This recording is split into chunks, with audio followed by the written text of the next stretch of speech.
The Reading Lantern presents Heart of Darkness by Joseph Conrad.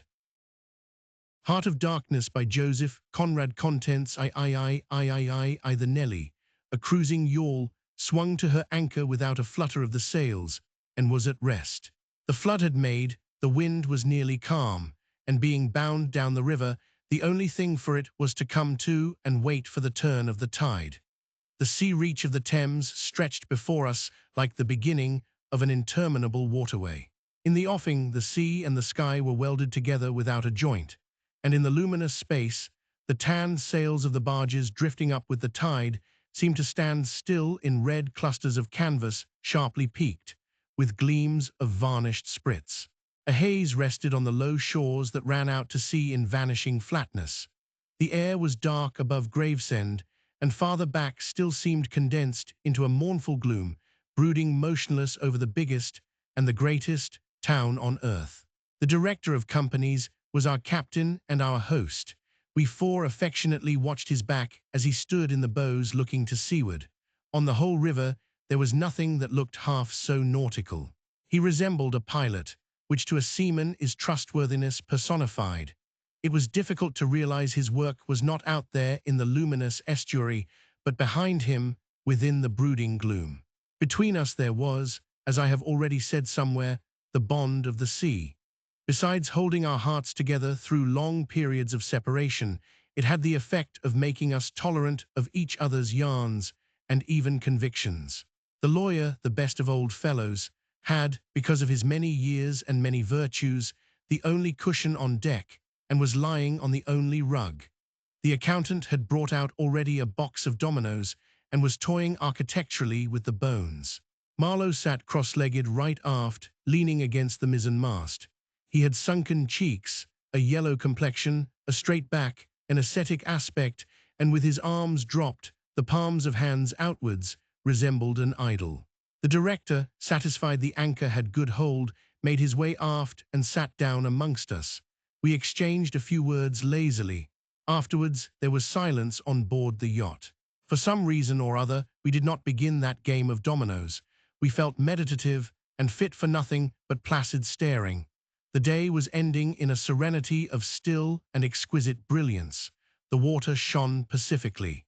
The sky, without a speck, was a benign immensity of unstained light.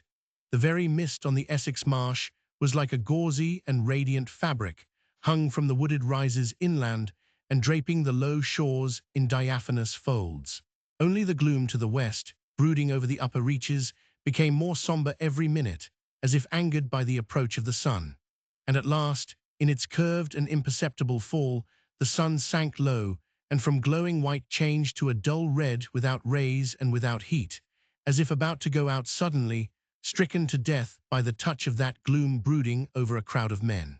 Forthwith a change came over the waters, and the serenity became less brilliant but more profound.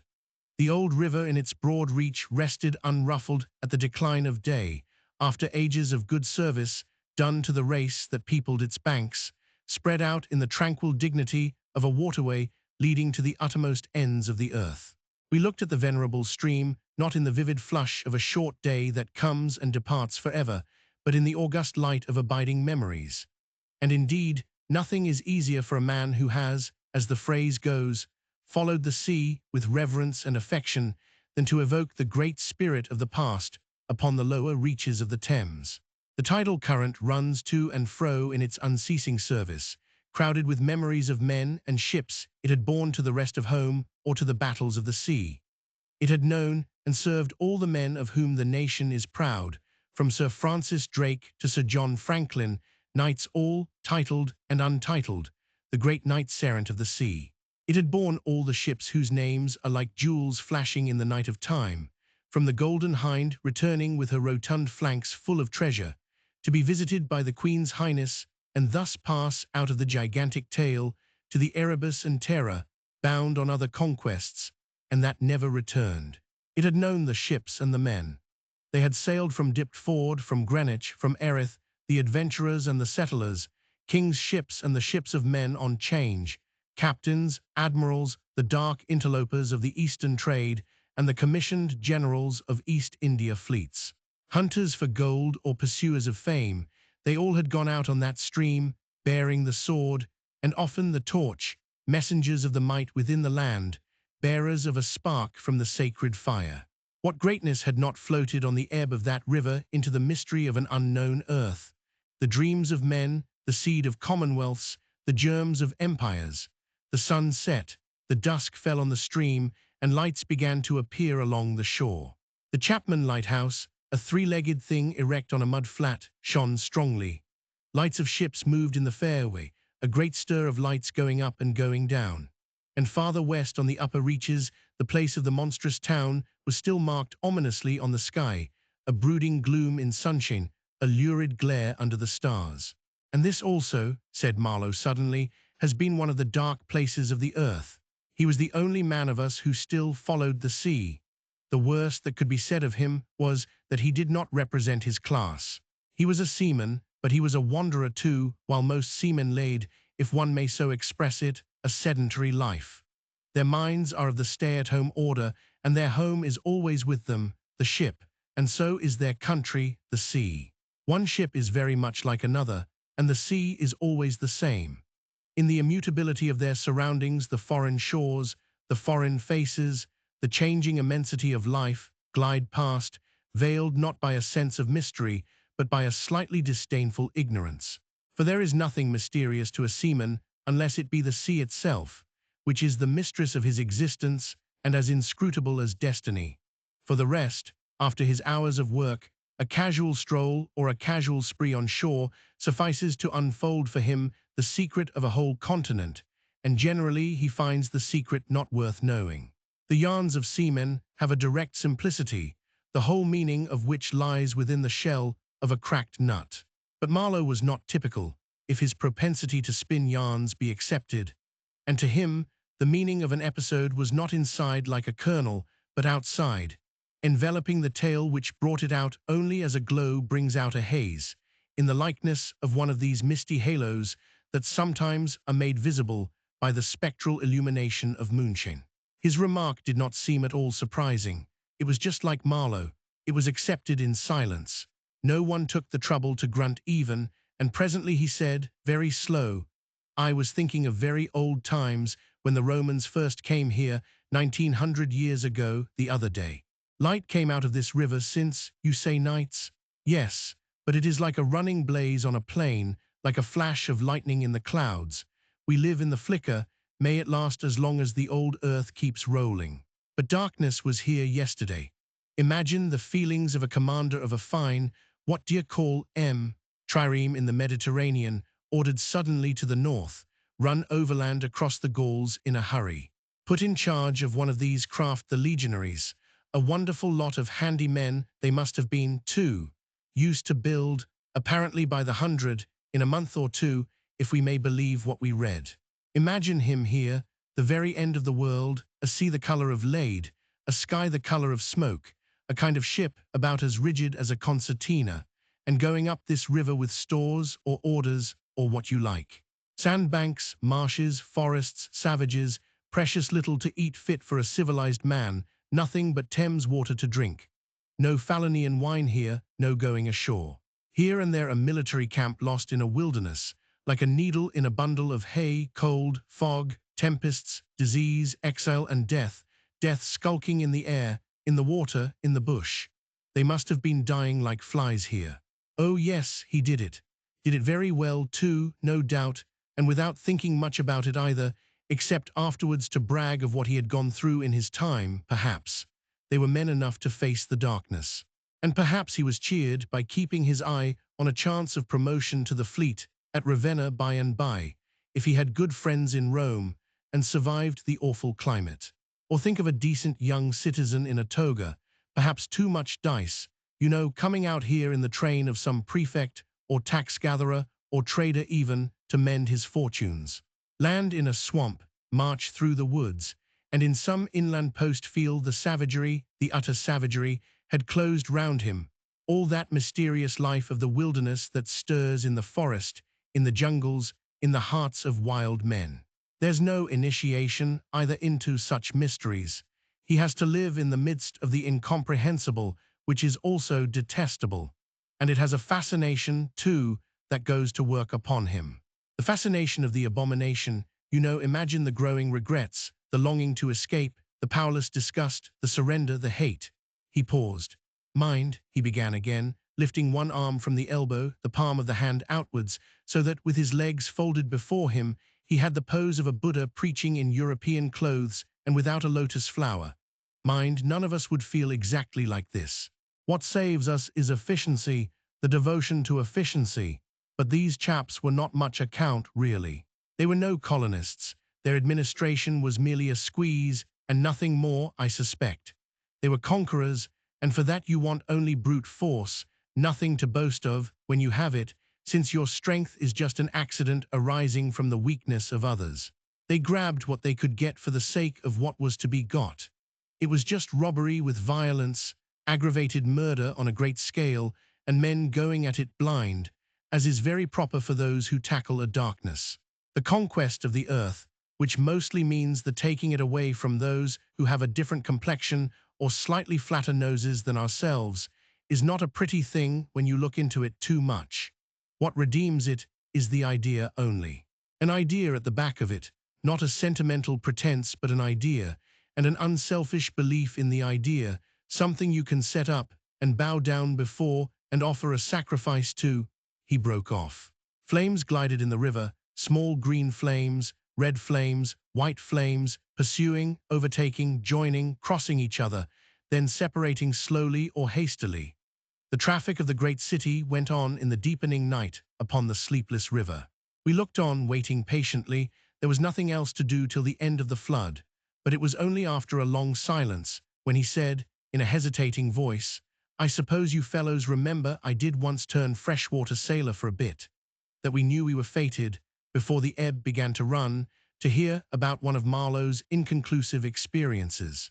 I don't want to bother you much with what happened to me personally," he began, showing in this remark the weakness of many tellers of tales who seem so often unaware of what their audience would like best to hear. "Yet to understand the effect of it on me you ought to know how I got out there, what I saw, how I went up that river to the place where I first met the poor chap. It was the farthest point of navigation and the culminating point of my experience. It seemed somehow to throw a kind of light on everything about me and into my thoughts. It was somber enough, too, and pitiful, not extraordinary in any way, not very clear either. No, not very clear, and yet it seemed to throw a kind of light. I had then, as you remember, just returned to London after a lot of Indian Ocean, Pacific, China seas, a regular dose of the East, 6 years or so, and I was loafing about, hindering you fellows in your work and invading your homes, just as though I had got a heavenly mission to civilize you. It was very fine for a time, but after a bit I did get tired of resting. Then I began to look for a ship. I should think the hardest work on earth, but the ships wouldn't even look at me, and I got tired of that game too. Now when I was a little chap, I had a passion for maps. I would look for hours at South America, or Africa, or Australia, and lose myself in all the glories of exploration. At that time, there were many blank spaces on the earth, and when I saw one that looked particularly inviting on a map, but they all looked that, I would put my finger on it and say, when I grow up, I will go there. The North Pole was one of these places, I remember. Well, I haven't been there yet, and shall not try now. The glamour's off. Other places were scattered about the hemispheres. I have been in some of them, and, well, we won't talk about that. But there was one yet, the biggest, the most blank, so to speak, that I had a hankering after. True, by this time it was not a blank space any more. It had got filled since my boyhood with rivers and lakes and names. It had ceased to be a blank space of delightful mystery, a white patch for a boy to dream gloriously over. It had become a place of darkness. But there was in it one river especially, a mighty big river that you could see on the map, resembling an immense snake uncoiled, with its head in the sea, its body at rest curving afar over a vast country, and its tail lost in the depths of the land. And as I looked at the map of it in a shop window, it fascinated me as a snake would a bird, a silly little bird. Then I remembered there was a big concern, a company for trade on that river. Dash it all. I thought to myself, They can't trade without using some kind of craft on that lot of fresh-water steamboats. Why shouldn't I try to get charge of one? I went on along Fleet Street, but could not shake off the idea. The snake had charmed me. You understand, it was a continental concern, that trading society, but I have a lot of relations living on the continent, because it's cheap and not so nasty as it looks, they say. I am sorry to own, I began to worry them. This was already a fresh departure for me. I was not used to get things that way, you know. I always went my own road and on my own legs where I had a mind to go. I wouldn't have believed it of myself, but then, you see, I felt somehow I must get there by hook or by crook, so I worried them. The men said, "My dear fellow," and did nothing. Then, would you believe it, I tried the women. Charlie Marlow set the women to work to get a job. Heavens! Well, you see, the notion drove me. I had an aunt, a dear enthusiastic soul. She wrote, "It will be delightful. I am ready to do anything, anything for you." It is a glorious idea. I know the wife of a very high personage in the administration, and also a man who has lots of influence with, etc. She was determined to make no end of fuss to get me appointed skipper of a river steamboat, if such was my fancy. I got my appointment, of course, and I got it very quick. It appears the company had received news that one of their captains had been killed in a scuffle with the natives. This was my chance, and it made me the more anxious to go.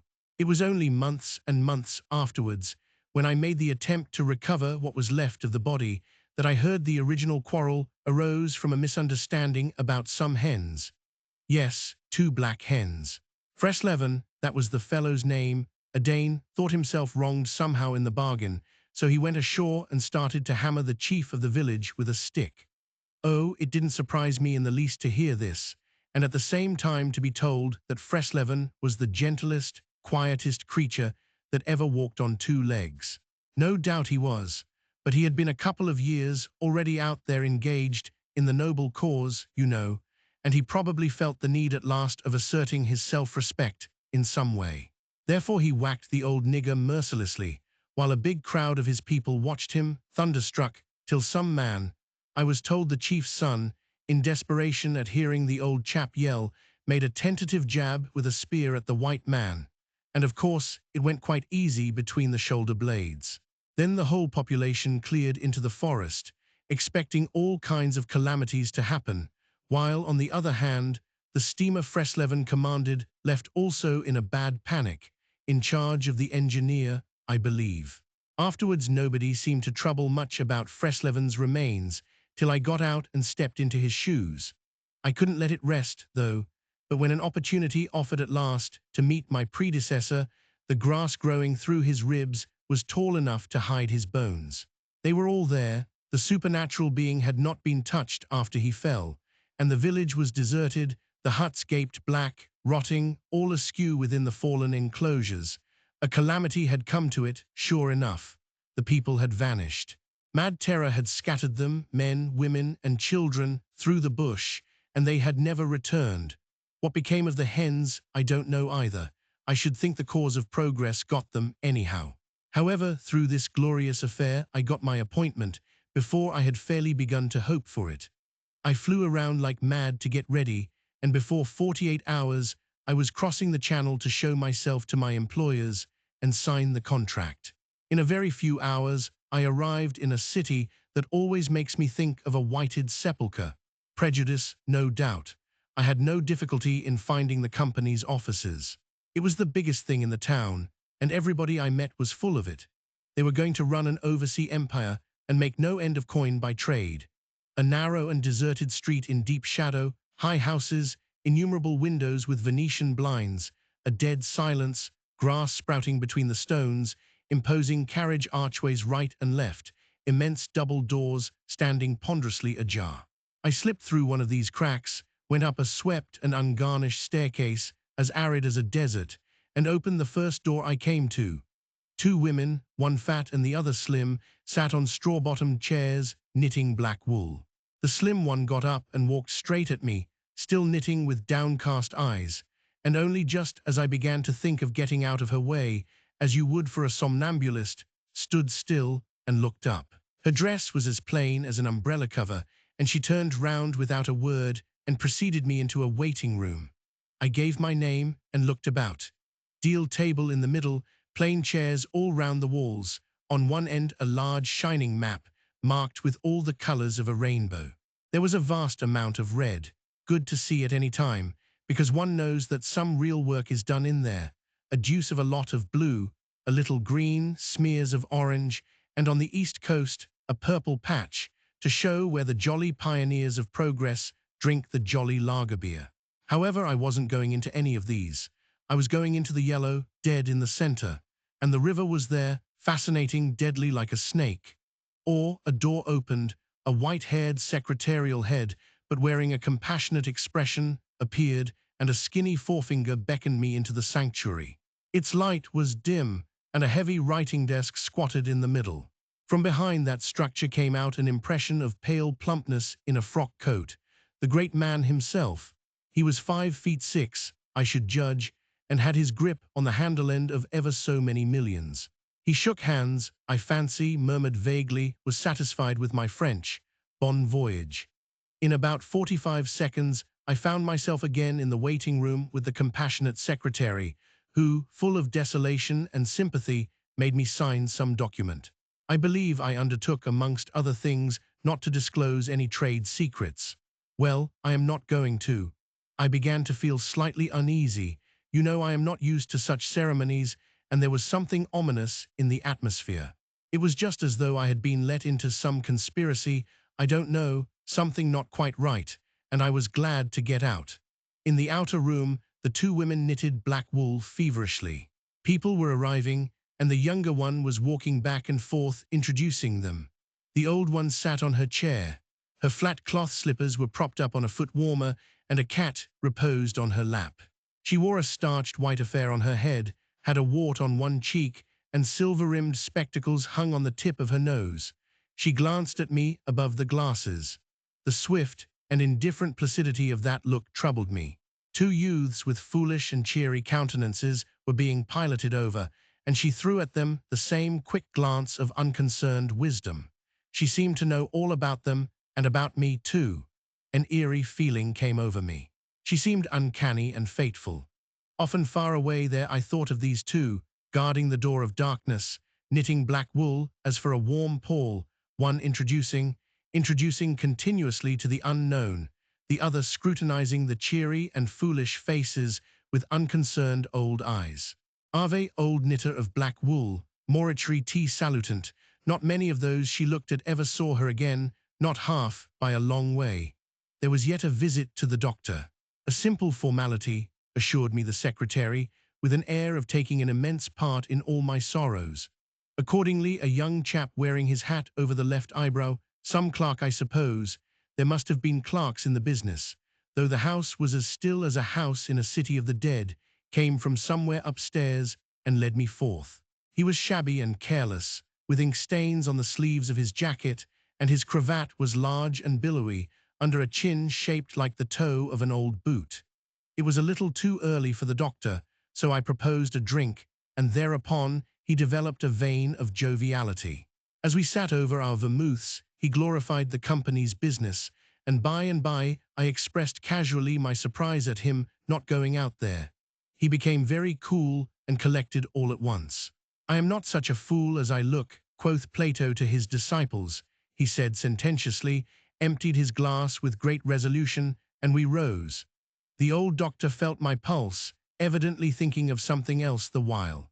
Good for there," he mumbled, and then with a certain eagerness asked me whether I would let him measure my head. Rather surprised, I said yes, when he produced a thing like calipers and got the dimensions back and front and every way, taking notes carefully. He was an unshaven little man in a threadbare coat like a gabardine, with his feet in slippers, and I thought him a harmless fool. "I always ask leave, in the interests of science, to measure the crania of those going out there," he said. "And when they come back too?" I asked. "Oh, I never see them," he remarked, "and moreover the changes take place inside, you know." He smiled as if at some quiet joke. "So you are going out there, famous. Interesting too." He gave me a searching glance and made another note. "Ever any madness in your family?" he asked in a matter-of-fact tone. I felt very annoyed. Is that question in the interests of science too? It would be, he said, without taking notice of my irritation, interesting for science to watch the mental changes of individuals on the spot, but are you an alienist? I interrupted. Every doctor should be, a little, answered that original, imperturbably. I have a little theory which you messieurs who go out there must help me to prove. This is my share in the advantages my country shall reap from the possession of such a magnificent dependency. The mere wealth I leave to others. Pardon my questions, but you are the first Englishman coming under my observation. I hastened to assure him I was not in the least typical. If I were, said I wouldn't be talking like this with you. What you say is rather profound and probably erroneous, he said with a laugh. Avoid irritation more than exposure to the sun. Adieu, how do you English say, goodbye, Goodbye, adieu, in the tropics one must before everything keep calm. He lifted a warning forefinger. Do calmy, do calmy. One thing more remained to do, say goodbye to my excellent aunt. I found her triumphant. I had a cup of tea, the last decent cup of tea for many days, and in a room that most soothingly looked just as you would expect a lady's drawing room to look, we had a long quiet chat by the fireside. In the course of these confidences, it became quite plain to me I had been represented to the wife of the high dignitary, and goodness knows to how many more people besides, as an exceptional and gifted creature, a piece of good fortune for the company, a man you don't get hold of every day. Good heavens, and I was going to take charge of a two-penny halfpenny river steamboat with a penny whistle attached. It appeared, however, I was also one of the workers, with a capital, you know. Something like an emissary of light, something like a lower sort of apostle. There had been a lot of such rot let loose in print and talk just about that time, and the excellent woman, living right in the rush of all that humbug, got carried off her feet. She talked about weaning those ignorant millions from their horrid ways, till, upon my word, she made me quite uncomfortable. I ventured to hint that the company was run for profit. You forget, dear Charlie, that the laborer is worthy of his hire, she said brightly. It's queer how out of touch with truth women are. They live in a world of their own, and there has never been anything like it, and never can be. It is too beautiful altogether, and if they were to set it up, it would go to pieces before the first sunset. Some confounded fact we men have been living contentedly with ever since the day of creation would start up and knock the whole thing over. After this I got embraced, told to wear flannel, be sure to write often, and so on, and I left. In the street, I don't know why, a queer feeling came to me that I was an imposter. Odd thing that I, who used to clear out for any part of the world at 24 hours' notice, with less thought than most men give to the crossing of a street, had a moment, I won't say of hesitation, but of startled pause before this commonplace affair. The best way I can explain it to you is by saying that, for a second or two, I felt as though, instead of going to the center of a continent, I were about to set off for the center of the earth. I left in a French steamer, and she called in every blamed port they have out there, for, as far as I could see, the sole purpose of landing soldiers and custom house officers. I watched the coast. Watching a coast as it slips by the ship is like thinking about an enigma. There it is before you, smiling, frowning, inviting, grand, mean, insipid, or savage, and always mute with an air of whispering, come and find out. This one was almost featureless, as if still in the making, with an aspect of monotonous grimness. The edge of a colossal jungle, so dark green as to be almost black, fringed with white surf, ran straight, like a ruled line, far, far away along a blue sea whose glitter was blurred by a creeping mist. The sun was fierce, the land seemed to glisten and drip with steam. Here and there grayish-whitish specks showed up clustered inside the white surf, with a flag flying above them perhaps. Settlements some centuries old, and still no bigger than pinheads on the untouched expanse of their background. We pounded along, stopped, landed soldiers, went on, landed custom house clerks to levy toll in what looked like a godforsaken wilderness, with a tin shed and a flagpole lost in it. Landed more soldiers to take care of the custom house clerks, presumably. Some, I heard, got drowned in the surf, but whether they did or not, nobody seemed particularly to care. They were just flung out there, and on we went. Every day the coast looked the same, as though we had not moved, but we passed various places, trading places, with names like Gran Bassam, Little Popo, names that seemed to belong to some sordid farce acted in front of a sinister back cloth. The idleness of a passenger, my isolation amongst all these men with whom I had no point of contact, the oily and languid sea, the uniform somberness of the coast, seemed to keep me away from the truth of things, within the toil of a mournful and senseless delusion. The voice of the surf heard now and then was a positive pleasure, like the speech of a brother. It was something natural, that had its reason, that had a meaning. Now and then a boat from the shore gave one a momentary contact with reality. It was paddled by black fellows. You could see from afar the white of their eyeballs glistening. They shouted, sang, their bodies streamed with perspiration. They had faces like grotesque masks, these chaps. But they had bone, muscle, a wild vitality, an intense energy of movement that was as natural and true as the surf along their coast. They wanted no excuse for being there. They were a great comfort to look at. For a time I would feel I belonged still to a world of straightforward facts, but the feeling would not last long. Something would turn up to scare it away. Once, I remember, we came upon a man-of-war anchored off the coast. There wasn't even a shed there, and she was shelling the bush. It appears the French had one of their wars going on thereabouts. Her ensign dropped limp like a rag. The muzzles of the long 6-inch guns stuck out all over the low hull. The greasy, slimy swell swung her up lazily and let her down, swaying her thin masts. In the empty immensity of earth, sky, and water, there she was, incomprehensible, firing into a continent. Pop would go one of the 6-inch guns, a small flame would dart and vanish, a little white smoke would disappear, a tiny projectile would give a feeble screech, and nothing happened. Nothing could happen. There was a touch of insanity in the proceeding, a sense of lugubrious drollery in the sight, and it was not dissipated by somebody on board assuring me earnestly there was a camp of natives, he called them enemies, hidden out of sight somewhere. We gave her letters. I heard the men in that lonely ship were dying of fever at the rate of 3 a day, and went on.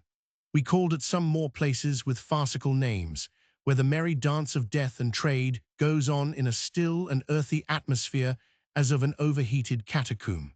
All along the formless coast, bordered by dangerous surf, as if nature herself had tried to ward off intruders, in and out of rivers, streams of death in life, whose banks were rotting into mud, whose waters, thickened into slime, invaded the contorted mangroves that seemed to writhe at us in the extremity of an impotent despair. Nowhere did we stop long enough to get a particularized impression, but the general sense of vague and oppressive wonder grew upon me. It was like a weary pilgrimage amongst hints for nightmares. It was upward of 30 days before I saw the mouth of the big river. We anchored off the seat of the government, but my work would not begin till some 200 miles farther on. So as soon as I could I made a start for a place 30 miles higher up. I had my passage on a little sea-going steamer. Her captain was a Swede, and knowing me for a seaman, invited me on the bridge. He was a young man, lean, fair and morose, with lanky hair and a shuffling gait. As we left the miserable little wharf, he tossed his head contemptuously at the shore. "Been living there?" he asked. I said yes. "Fine lot these government chaps, are they not?" he went on, speaking English with great precision and considerable bitterness. "It is funny what some people will do for a few francs a month. I wonder what becomes of that kind when it goes up country." I said to him I expected to see that soon. "So, oh," he exclaimed. He shuffled athwart, keeping one eye ahead vigilantly. "Don't be too sure," he continued. "The other day I took up a man who hanged himself on the road. He was a Swede, too." "Hanged himself? Why, in God's name?" I cried. He kept on looking out watchfully. "Who knows? The sun too much for him, or the country perhaps." At last we opened a reach. A rocky cliff appeared, mounds of turned-up earth by the shore, houses on a hill, others with iron roofs, amongst a waste of excavations or hanging to the declivity. A continuous noise of the rapids above hovered over this scene of inhabited devastation. A lot of people, mostly black and naked, moved about like ants. A jetty projected into the river. A blinding sunlight drowned all this at times in a sudden recrudescence of glare. "There's your company's station," said the Swede, pointing to 3 wooden barrack-like structures on the rocky slope.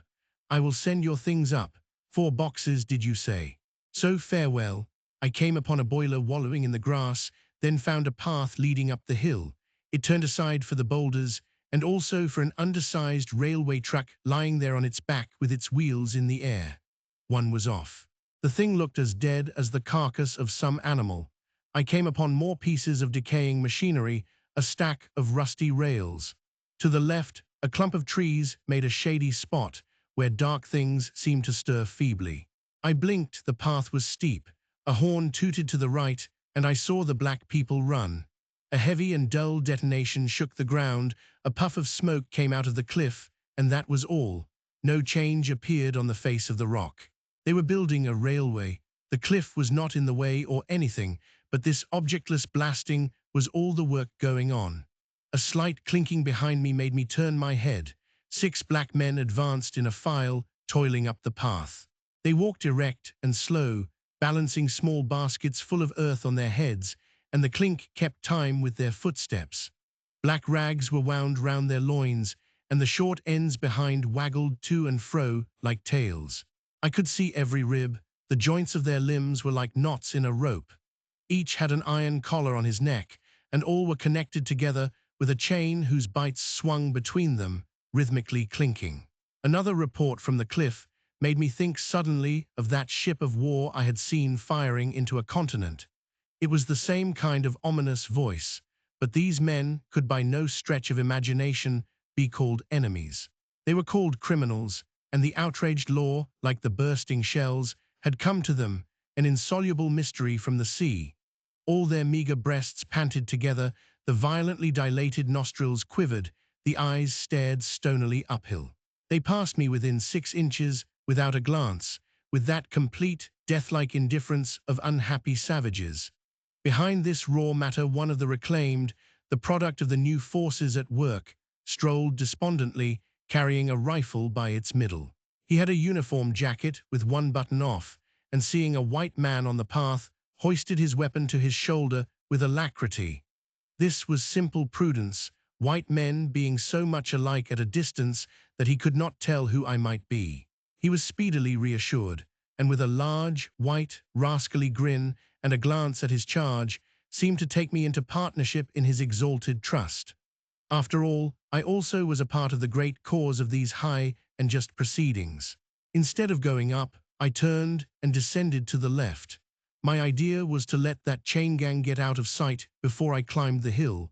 You know I am not particularly tender. I've had to strike and to fend off.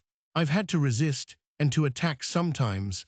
That's only one way of resisting, without counting the exact cost, according to the demands of such sort of life as I had blundered into.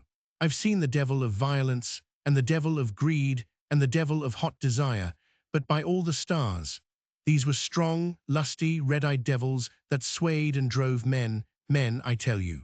But as I stood on this hillside, I foresaw that in the blinding sunshine of that land, I would become acquainted with a flabby, pretending, weak-eyed devil of a rapacious and pitiless folly. How insidious he could be, too, I was only to find out several months later and 1,000 miles farther. For a moment I stood appalled, as though by a warning.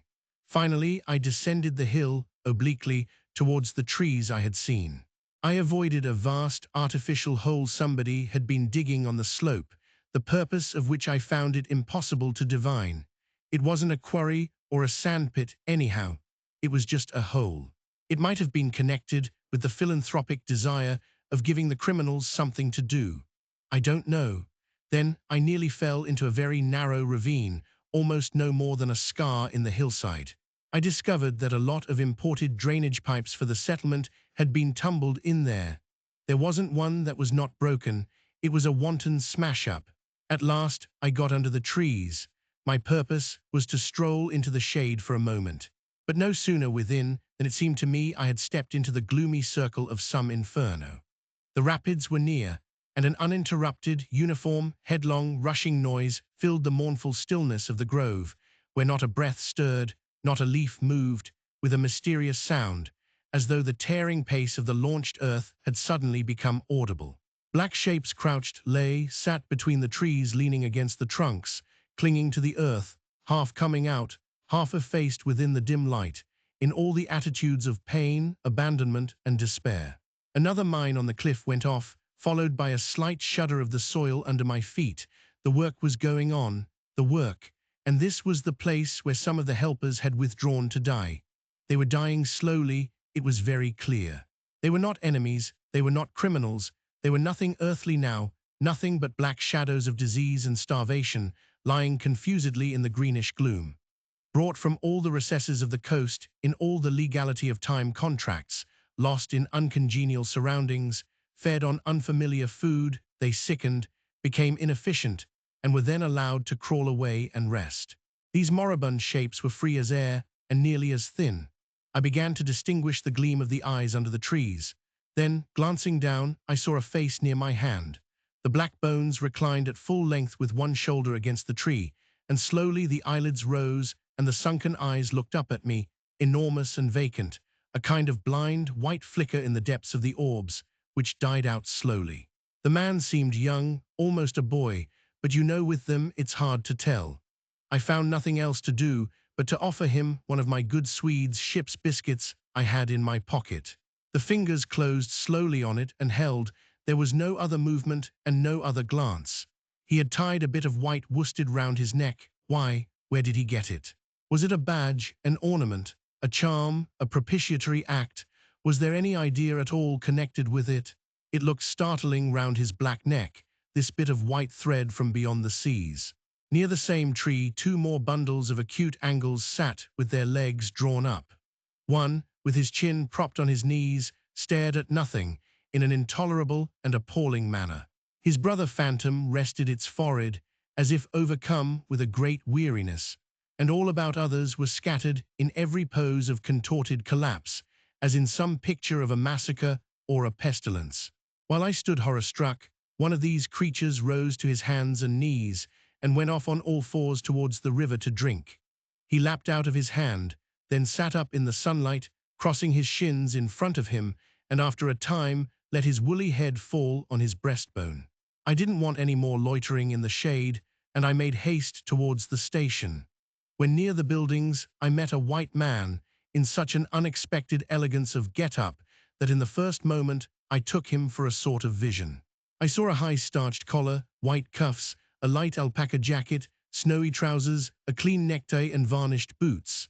No hat, hair parted, brushed, oiled, under a green-lined parasol held in a big white hand.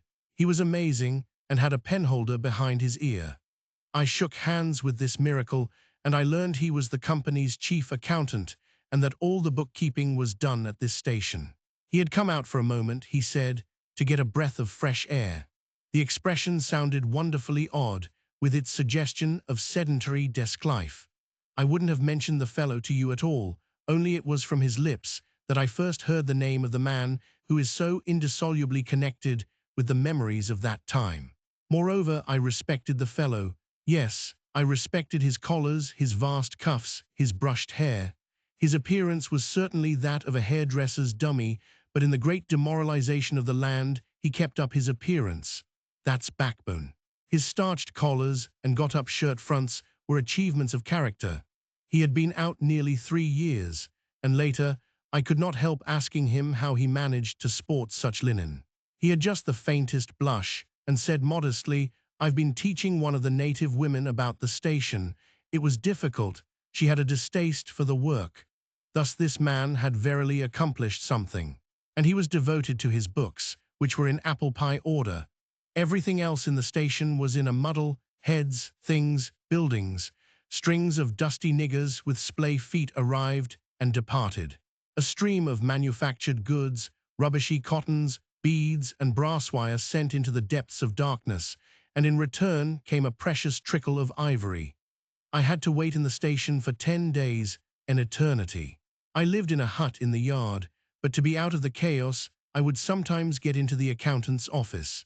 It was built of horizontal planks, and so badly put together that, as he bent over his high desk, he was barred from neck to heels with narrow strips of sunlight. There was no need to open the big shutter to see. It was hot there too. Big flies buzzed fiendishly and did not sting, but stabbed. I sat generally on the floor while, of faultless appearance and even slightly scented, perching on a high stool, he wrote. Sometimes he stood up for exercise. When a truckle bed with a sick man, some invalid agent from up country, was put in there, he exhibited a gentle annoyance. The groans of this sick person, he said, distract my attention. And without that it is extremely difficult to guard against clerical errors in this climate. One day he remarked, without lifting his head, in the interior you will no doubt meet Mr. Kurtz. On my asking who Mr. Kurtz was, he said he was a first-class agent. And seeing my disappointment at this information, he added slowly, laying down his pen, he is a very remarkable person. Further questions elicited from him that Mr. Kurtz was at present in charge of a trading post, a very important one in the true ivory country, at the very bottom of there. Sends in as much ivory as all the others put together. He began to write again. The sick man was too ill to groan. The flies buzzed in a great peace. Suddenly, there was a growing murmur of voices and a great tramping of feet. A caravan had come in. A violent babble of uncouth sounds burst out on the other side of the planks. All the carriers were speaking together, and in the midst of the uproar, the lamentable voice of the chief agent was heard, giving it up tearfully for the 20th time that day. He rose slowly. What a frightful row, he said. He crossed the room gently to look at the sick man, and returning, said to me, he does not hear. What, dead? I asked, startled. No, not yet, he answered with great composure. Then, alluding with a toss of the head to the tumult in the station yard, when one has got to make correct entries, one comes to hate those savages, hate them to the death. He remained thoughtful for a moment. When you see Mr. Kurtz, he went on, tell him from me that everything here, he glanced at the deck, is very satisfactory. I don't like to write to him. With those messengers of ours, you never know who may get hold of your letter at that central station. He stared at me for a moment with his mild, bulging eyes. Oh, he will go far, very far, he began again. He will be a somebody in the administration before long. They above, the council in Europe, you know, mean him to be. He turned to his work. The noise outside had ceased, and presently in going out I stopped at the door. In the steady buzz of flies, the homeward-bound agent was lying finished and insensible. The other, bent over his books, was making correct entries of perfectly correct transactions. And 50 feet below the doorstep, I could see the still treetops of the Grove of Death. Next day, I left that station at last, with a caravan of 60 men for a 200-mile tramp. No use telling you much about that. Paths everywhere. A stamped-in network of paths spreading over the empty land, through the long grass, through burnt grass, through thickets, down and up chilly ravines, up and down stony hills ablaze with heat. And a solitude, nobody, not a hut. The population had cleared out a long time ago. Well, if a lot of mysterious niggers, armed with all kinds of fearful weapons, suddenly took to travelling on the road between Deal and Gravesend, catching the yokels right and left to carry heavy loads for them, I fancy every farm and cottage thereabouts would get empty very soon. Only here the dwellings were gone too. Still, I passed through several abandoned villages. There's something pathetically childish in the ruins of grass walls. Day after day, with the stamp and shuffle of 60 pair of bare feet behind me, each pair under a 60 lb. Load, camp, cook, sleep, strike camp, march. Now and then a carrier dead in harness, at rest in the long grass near the path, with an empty water-gourd and his long staff lying by his side. A great silence around and above. Perhaps on some quiet night the tremor of far-off drums, sinking, swelling, a tremor vast, faint. A sound weird, appealing, suggestive and wild, and perhaps with as profound a meaning as the sound of bells in a Christian country. Once a white man in an unbuttoned uniform, camping on the path with an armed escort of lank Zanzibaris, very hospitable and festive, not to say drunk, was looking after the upkeep of the road, he declared. Can't say I saw any road or any upkeep, unless the body of a middle-aged Negro with a bullet hole in the forehead, upon which I absolutely stumbled 3 miles farther on, may be considered as a permanent improvement. I had a white companion too, not a bad chap. but rather too fleshy, and with the exasperating habit of fainting on the hot hillsides, miles away from the least bit of shade and water. Annoying, you know, to hold your own coat like a parasol over a man's head while he is coming to. I couldn't help asking him once what he meant by coming there at all. To make money, of course. What do you think? He said scornfully. Then he got fever and had to be carried in a hammock slung under a pole. As he weighed 16 stone, I had no end of rows with the carriers. They jibbed, ran away, sneaked off with their loads in the night, quite a mutiny. So one evening, I made a speech in English with gestures, not one of which was lost to the 60 pairs of eyes before me, and the next morning I started the hammock off in front all right. An hour afterwards, I came upon the whole concern wrecked in a bush. Man, hammock, groans, blankets, horrors. The heavy pole had skinned his poor nose. He was very anxious for me to kill somebody, but there wasn't the shadow of a carrier near. I remembered the old doctor. It would be interesting for science to watch the mental changes of individuals on the spot. I felt I was becoming scientifically interesting. However, all that is to no purpose. On the 15th day, I came in sight of the big river again and hobbled into the central station. It was on a backwater surrounded by scrub and forest, with a pretty border of smelly mud on one side and on the three others enclosed by a crazy fence of rushes. A neglected gap was all the gate it had, and the first glance at the place was enough to let you see the flabby devil was running that show. White men with long staves in their hands appeared languidly from amongst the buildings, strolling up to take a look at me, and then retired out of sight somewhere. One of them, a stout, excitable chap with black moustaches, informed me with great volubility and many digressions, as soon as I told him who I was, that my steamer was at the bottom of the river.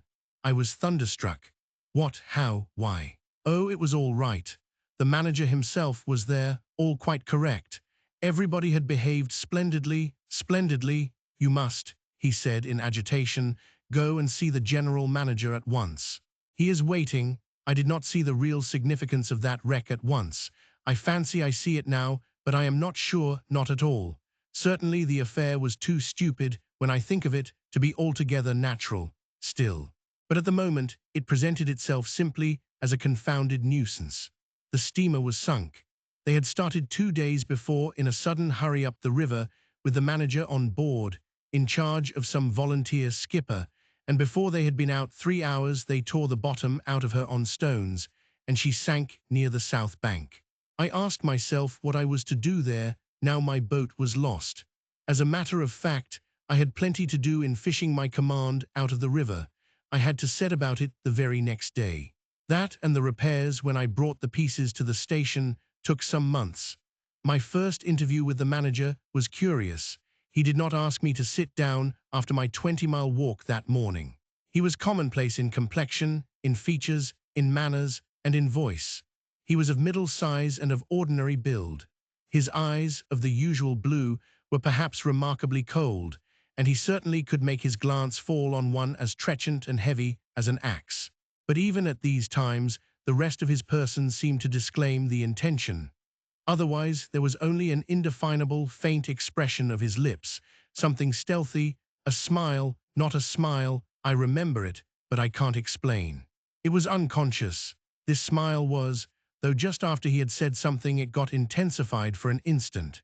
It came at the end of his speeches, like a seal applied on the words, to make the meaning of the commonest phrase appear absolutely inscrutable. He was a common trader, from his youth up employed in these parts, nothing more. He was obeyed, yet he inspired neither love nor fear, nor even respect. He inspired uneasiness. That was it, uneasiness. Not a definite mistrust, just uneasiness, nothing more. You have no idea how effective such a faculty can be. He had no genius for organizing, for initiative, or for order even.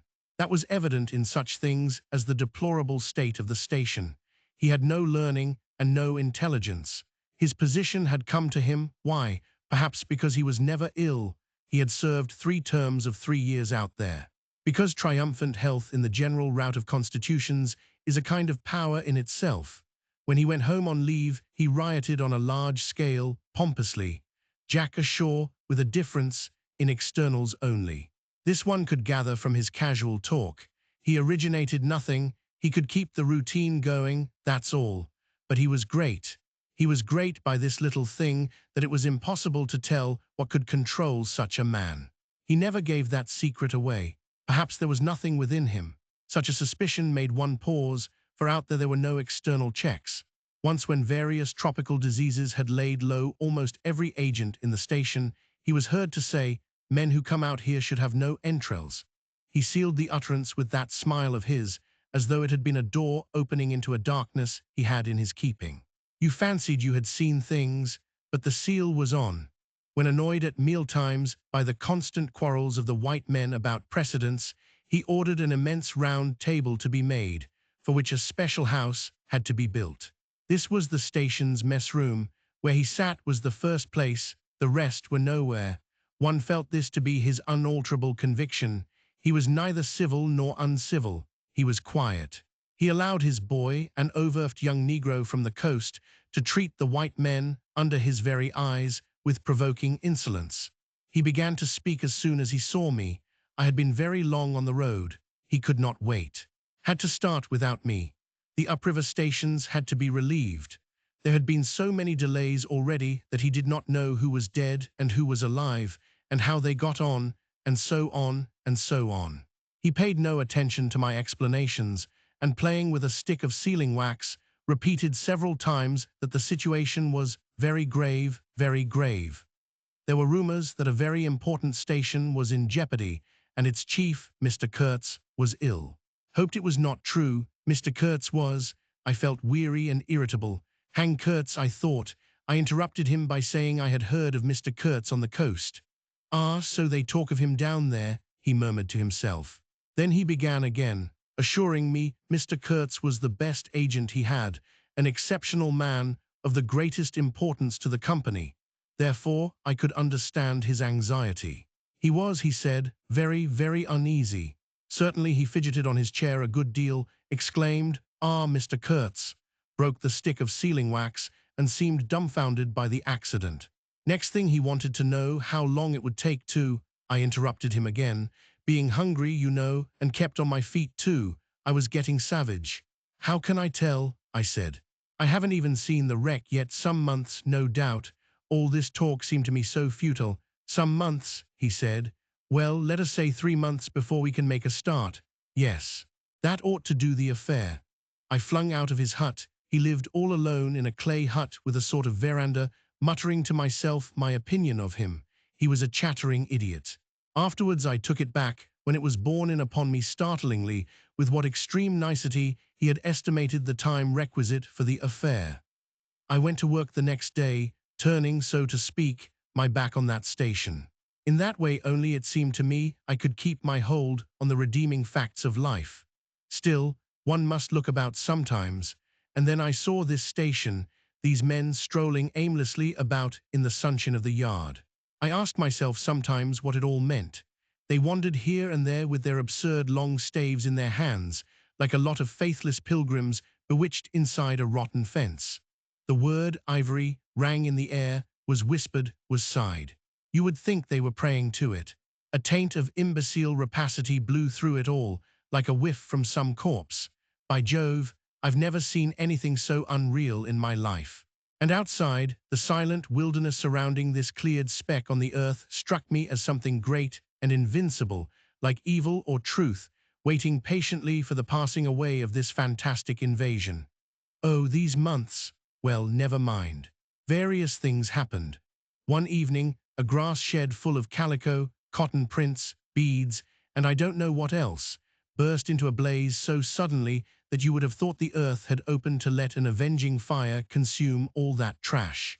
I was smoking my pipe quietly by my dismantled steamer and saw them all cutting capers in the light, with their arms lifted high, when the stout man with moustaches came tearing down to the river.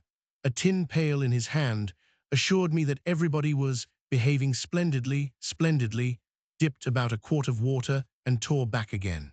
I noticed there was a hole in the bottom of his pail. I strolled up. There was no hurry. You see, the thing had gone off like a box of matches. It had been hopeless from the very first. The flame had leaped high, driven everybody back, lighted up everything, and collapsed. The shed was already a heap of embers glowing fiercely. A nigger was being beaten nearby. They said he had caused the fire in some way. Be that as it may, he was screeching most horribly. I saw him later, for several days, sitting in a bit of shade looking very sick and trying to recover himself. Afterwards, he arose and went out, and the wilderness without a sound took him into its bosom again. As I approached the glow from the dark, I found myself at the back of two men, talking.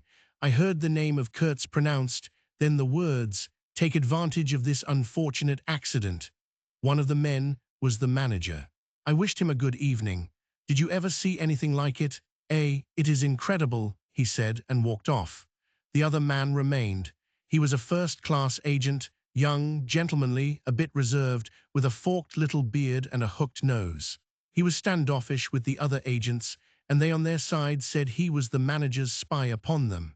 As to me, I had hardly ever spoken to him before. We got into talk, and by we strolled away from the hissing ruins. Then he asked me to his room, which was in the main building of the station.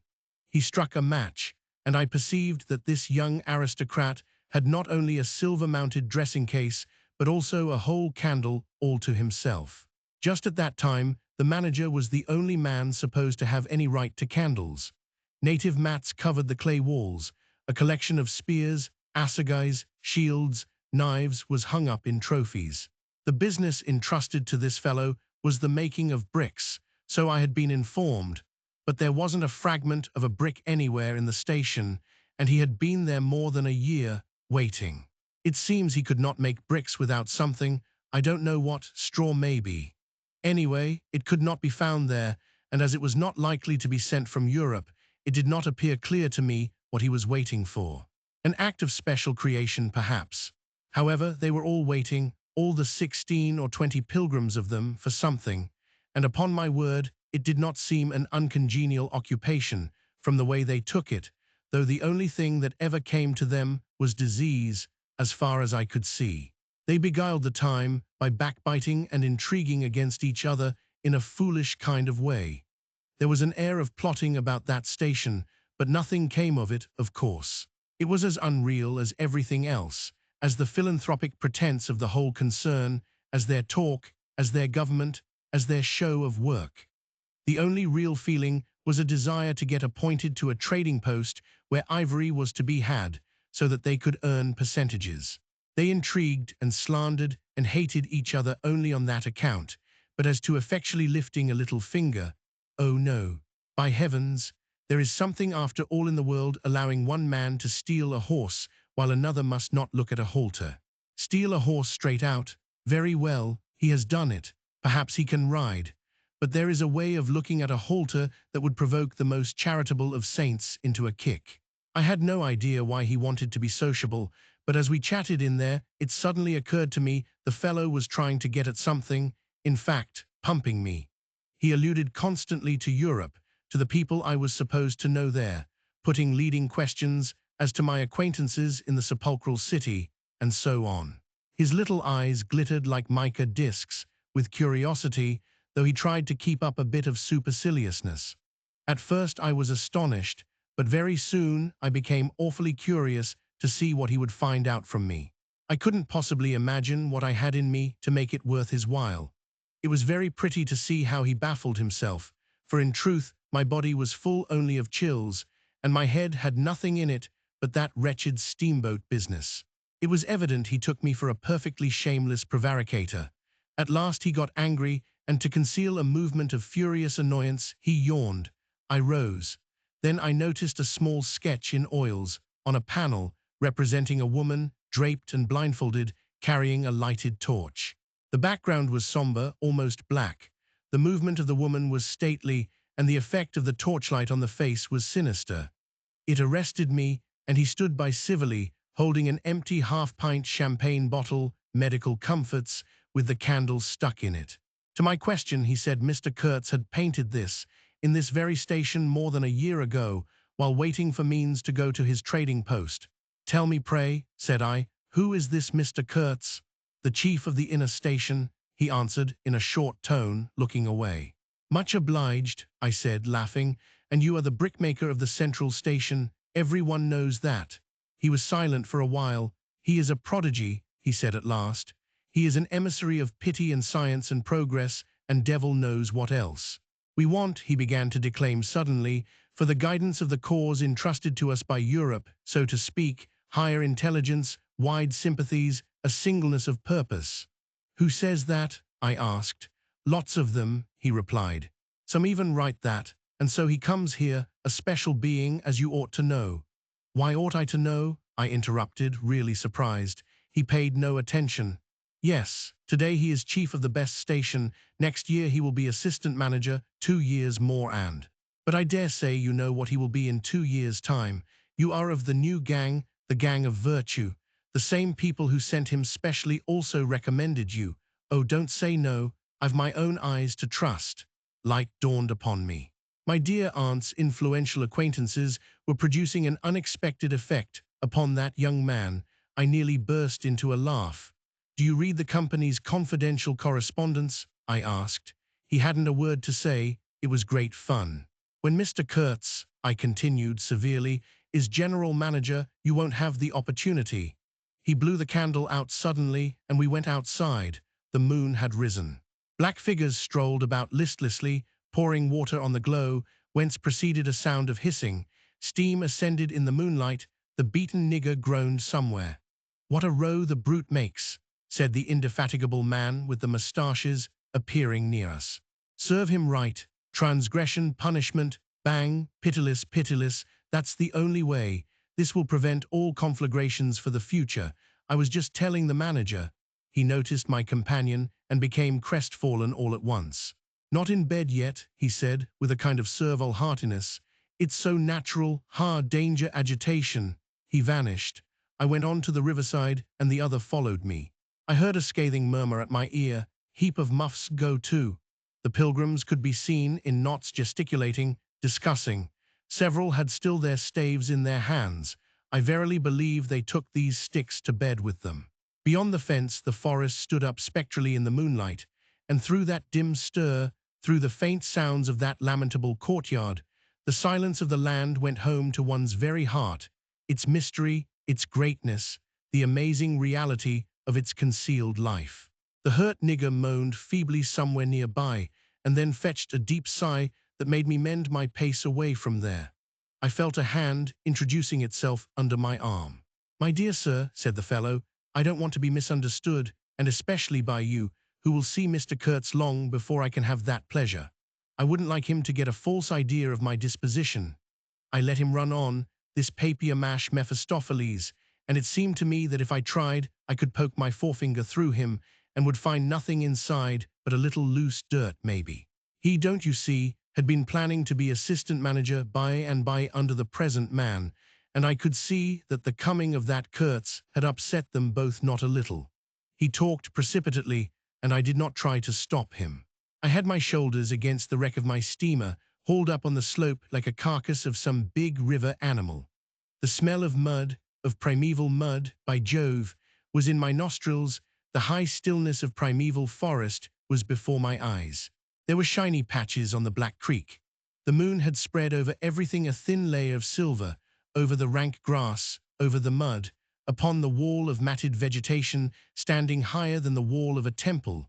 Over the great river I could see through a somber gap, glittering, glittering, as it flowed broadly by without a murmur. All this was great, expectant, mute, while the man jabbered about himself. I wondered whether the stillness on the face of the immensity looking at us two were meant as an appeal or as a menace. What were we who had strayed in here? Could we handle that dumb thing, or would it handle us? I felt how big, how confoundedly big, was that thing that couldn't talk, and perhaps was deaf as well. What was in there? I could see a little ivory coming out from there, and I had heard Mr. Kurtz was in there. I had heard enough about it, too, God knows. Yet somehow it didn't bring any image with it, no more than if I had been told an angel or a fiend was in there. I believed it in the same way one of you might believe there are inhabitants in the planet Mars. I knew once a Scotch sailmaker who was certain, dead sure, there were people in Mars. If you asked him for some idea how they looked and behaved, he would get shy and mutter something about walking on all fours. If you as much as smiled, he would, though a man of 60, offer to fight you. I would not have gone so far as to fight for Kurtz, but I went for him near enough to a lie. You know I hate, detest, and can't bear a lie, not because I am straighter than the rest of us, but simply because it appalls me. There is a taint of death, a flavor of mortality in lies, which is exactly what I hate and detest in the world, what I want to forget. It makes me miserable and sick, like biting something rotten would do. Temperament, I suppose. Well, I went near enough to it by letting the young fool there believe anything he liked to imagine as to my influence in Europe. I became in an instant as much of a pretense as the rest of the bewitched pilgrims. This simply because I had a notion it somehow would be of help to that Kurtz, whom at the time I did not see, you understand. He was just a word for me. I did not see the man in the name any more than you do. Do you see him? Do you see the story? Do you see anything? It seems to me I am trying to tell you a dream, making a vain attempt, because no relation of a dream can convey the dream sensation, that commingling of absurdity, surprise, and bewilderment in a tremor of struggling revolt. That notion of being captured by the incredible which is of the very essence of dreams. He was silent for a while. No, it is impossible. It is impossible to convey the life sensation of any given epoch of one's existence, that which makes its truth, its meaning, its subtle and penetrating essence. It is impossible. We live as we dream, alone.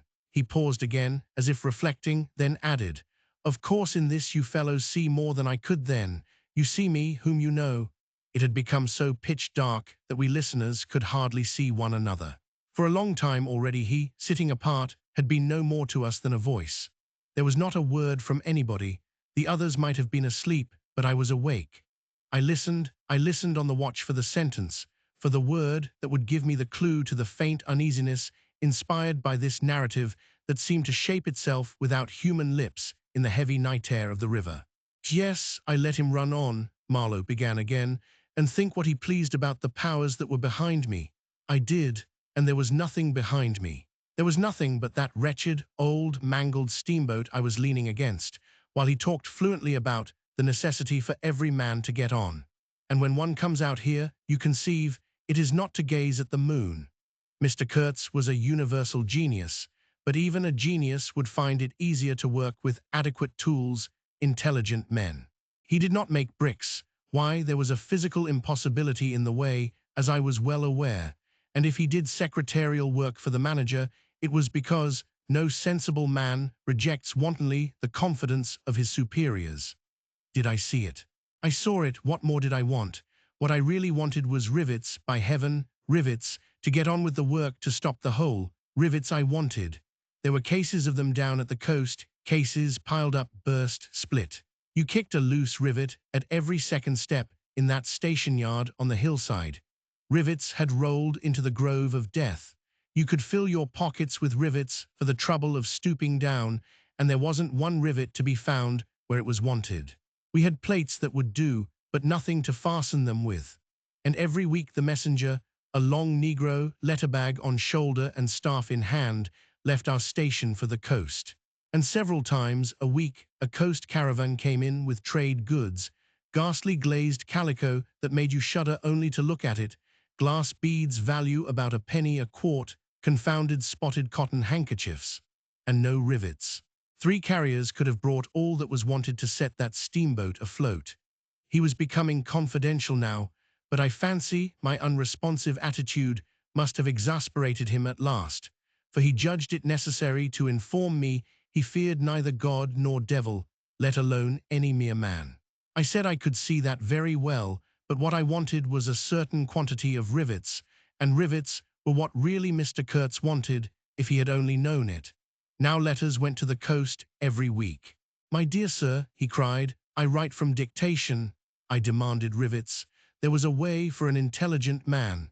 He changed his manner, became very cold, and suddenly began to talk about a hippopotamus. Wondered whether sleeping on board the steamer, I stuck to my salvage night and day, I wasn't disturbed. There was an old hippo that had the bad habit of getting out on the bank and roaming at night over the station grounds. The pilgrims used to turn out in a body and empty every rifle they could lay hands on at him. Some even had sat up nights for him. All this energy was wasted, though. That animal has a charmed life, he said. But you can say this only of brutes in this country. No man, you apprehend me, no man here bears a charmed life. He stood there for a moment in the moonlight, with his delicate hooked nose set a little askew, and his mica eyes glittering without a wink. Then, with a curt good night, he strode off. I could see he was disturbed and considerably puzzled, which made me feel more hopeful than I had been for days. It was a great comfort to turn from that chap to my influential friend, the battered, twisted, ruined, tin-pot steamboat. I clambered on board. She rang under my feet like an empty Huntley and Palmer biscuit tin kicked along a gutter. She was nothing so solid in make, and rather less pretty in shape, but I had expended enough hard work on her to make me love her. No influential friend would have served me better. She had given me a chance to come out a bit to find out what I could do. No, I don't like work. I had rather laze about and think of all the fine things that can be done. I don't like work, no man does, but I like what is in the work, the chance to find yourself, your own reality for yourself, not for others, what no other man can ever know. They can only see the mere show and never can tell what it really means. I was not surprised to see somebody sitting aft, on the deck, with his legs dangling over the mud. You see, I rather chummed with the few mechanics there were in that station, whom the other pilgrims naturally despised, on account of their imperfect manners, I suppose. This was the foreman, a boilermaker by trade, a good worker. He was a lank, bony, yellow-faced man, with big, intense eyes. His aspect was worried, and his head was as bald as the palm of my hand, but his hair in falling seemed to have stuck to his chin and had prospered in the new locality, for his beard hung down to his waist. He was a widower with 6 young children. He had left them in charge of a sister of his to come out there, and the passion of his life was pigeon flying. He was an enthusiast and a connoisseur. He would rave about pigeons. After work hours, he used sometimes to come over from his hut for a talk about his children and his pigeons. At work, when he had to crawl in the mud under the bottom of the steamboat, he would tie up that beard of his in a kind of white serviette he brought for the purpose. It had loops to go over his ears. In the evening, he could be seen squatted on the bank, rinsing that wrapper in the creek with great care, then spreading it solemnly on a bush to dry. I slapped him on the back and shouted, "We shall have rivets." He scrambled to his feet, exclaiming, "No, rivets," as though he couldn't believe his ears. Then in a low voice, I don't know why we behaved like lunatics. I put my finger to the side of my nose and nodded mysteriously. "Good for you," he cried, snapped his fingers above his head, lifting one foot. I tried a jig. We capered on the iron deck. A frightful clatter came out of that hulk, and the virgin forest on the other bank of the creek sent it back in a thundering roll upon the sleeping station. It must have made some of the pilgrims sit up in their hovels. A dark figure obscured the lighted doorway of the manager's hut, vanished. Then, a second or so after, the doorway itself vanished too. We stopped, and the silence driven away by the stamping of our feet flowed back again from the recesses of the land. The great wall of vegetation, an exuberant and entangled mass of trunks, branches, leaves, boughs, festoons, motionless in the moonlight, was like a rioting invasion of soundless life. A rolling wave of plants, piled up, crested, ready to topple over the creek, to sweep every little man of us out of his little existence. And it moved not. A deadened burst of mighty splashes and snorts reached us from afar, as though an ichthyosaurus had been taking a bath of glitter in the great river. "After all," said the boilermaker in a reasonable tone, "why shouldn't we get the rivets?" Why not, indeed? I did not know of any reason why we shouldn't. "They'll come in 3 weeks," I said confidently. But they didn't. Instead of rivets, there came an invasion, an infliction, a visitation. It came in sections during the next 3 weeks, each section headed by a donkey carrying a white man in new clothes and tan shoes, bowing from that elevation right and left to the impressed pilgrims. A quarrelsome band of footsore sulky niggers trod on the heels of the donkey. A lot of tents, camp stools, tin boxes, white cases, brown bales would be shot down in the courtyard, and the air of mystery would deepen a little over the muddle of the station. 5 such installments came, with their absurd air of disorderly flight, with the loot of innumerable outfit shops and provision stores, that one would think they were lugging, after a raid, into the wilderness for equitable division. It was an inextricable mess of things decent in themselves, but that human folly made look like the spoils of thieving. This devoted band called itself the El Dorado Exploring Expedition, and I believe they were sworn to secrecy. Their talk, however, was the talk of sordid buccaneers. It was reckless without hardihood, greedy without audacity, and cruel without courage. There was not an atom of foresight or of serious intention in the whole batch of them, and they did not seem aware these things are wanted for the work of the world. To tear treasure out of the bowels of the land was their desire, with no more moral purpose at the back of it than there is in burglars breaking into a safe. Who paid the expenses of the noble enterprise, I don't know. But the uncle of our manager was leader of that lot. In exterior, he resembled a butcher in a poor neighborhood, and his eyes had a look of sleepy cunning. He carried his fat paunch with ostentation on his short legs, and during the time his gang infested the station spoke to no one but his nephew.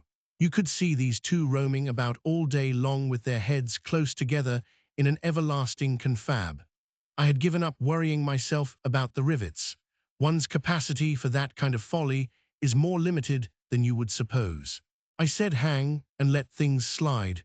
I had plenty of time for meditation, and now and then I would give some thought to Kurtz. I wasn't very interested in him. No, still, I was curious to see whether this man, who had come out equipped with moral ideas of some sort, would climb to the top after all, and how he would set about his work when there. One evening, as I was lying flat on the deck of my steamboat, I heard voices approaching, and there were the nephew and the uncle strolling along the bank.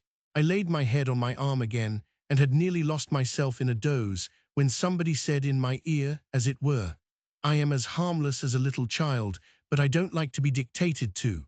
Am I the manager, or am I not? I was ordered to send him there. It's incredible." I became aware that the two were standing on the shore alongside the forepart of the steamboat, just below my head. I did not move. It did not occur to me to move. I was sleepy. "It is unpleasant," grunted the uncle. "He has asked the administration to be sent there," said the other, with the idea of showing what he could do, and I was instructed accordingly. Look at the influence that man must have. Is it not frightful? They both agreed it was frightful, then made several bizarre remarks.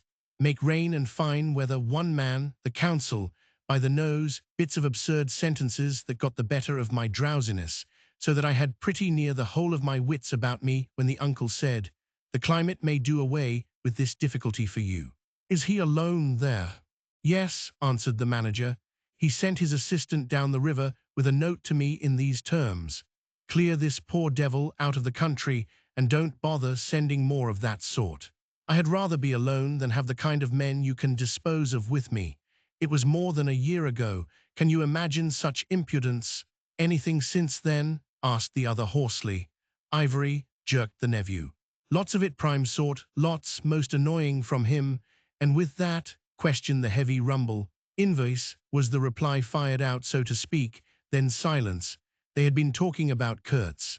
I was broad awake by this time, but lying perfectly at ease, remained still, having no inducement to change my position. "How did that ivory come all this way?" growled the elder man, who seemed very vexed. The other explained that it had come with a fleet of canoes in charge of an English half-caste clerk Kurtz had with him. That Kurtz had apparently intended to return himself, the station being by that time bare of goods and stores, but after coming 300 miles, had suddenly decided to go back, which he started to do alone in a small dugout with 4 paddlers, leaving the half-caste to continue down the river with the ivory. The two fellows there seemed astounded at anybody attempting such a thing. They were at a loss for an adequate motive. As to me, I seemed to see Kurtz for the first time. It was a distinct glimpse. The dugout, 4 paddling savages, and the lone white man turning his back suddenly on the headquarters, on relief, on thoughts of home, perhaps, setting his face towards the depths of the wilderness, towards his empty and desolate station. I did not know the motive. Perhaps he was just simply a fine fellow who stuck to his work for its own sake. His name, you understand, had not been pronounced once. He was that man, the half-caste, who, as far as I could see, had conducted a difficult trip with great prudence and pluck, was invariably alluded to as that scoundrel. The scoundrel had reported that the man had been very ill, had recovered imperfectly. The two below me moved away then a few paces and strolled back and forth at some little distance. I heard, "Military post, doctor 200 miles, quite alone now, unavoidable delays 9 months, no news, strange rumors." They approached again, just as the manager was saying, "No one, as far as I know, unless a species of wandering trader, a pestilential fellow, snapping ivory from the natives." Who was it they were talking about now?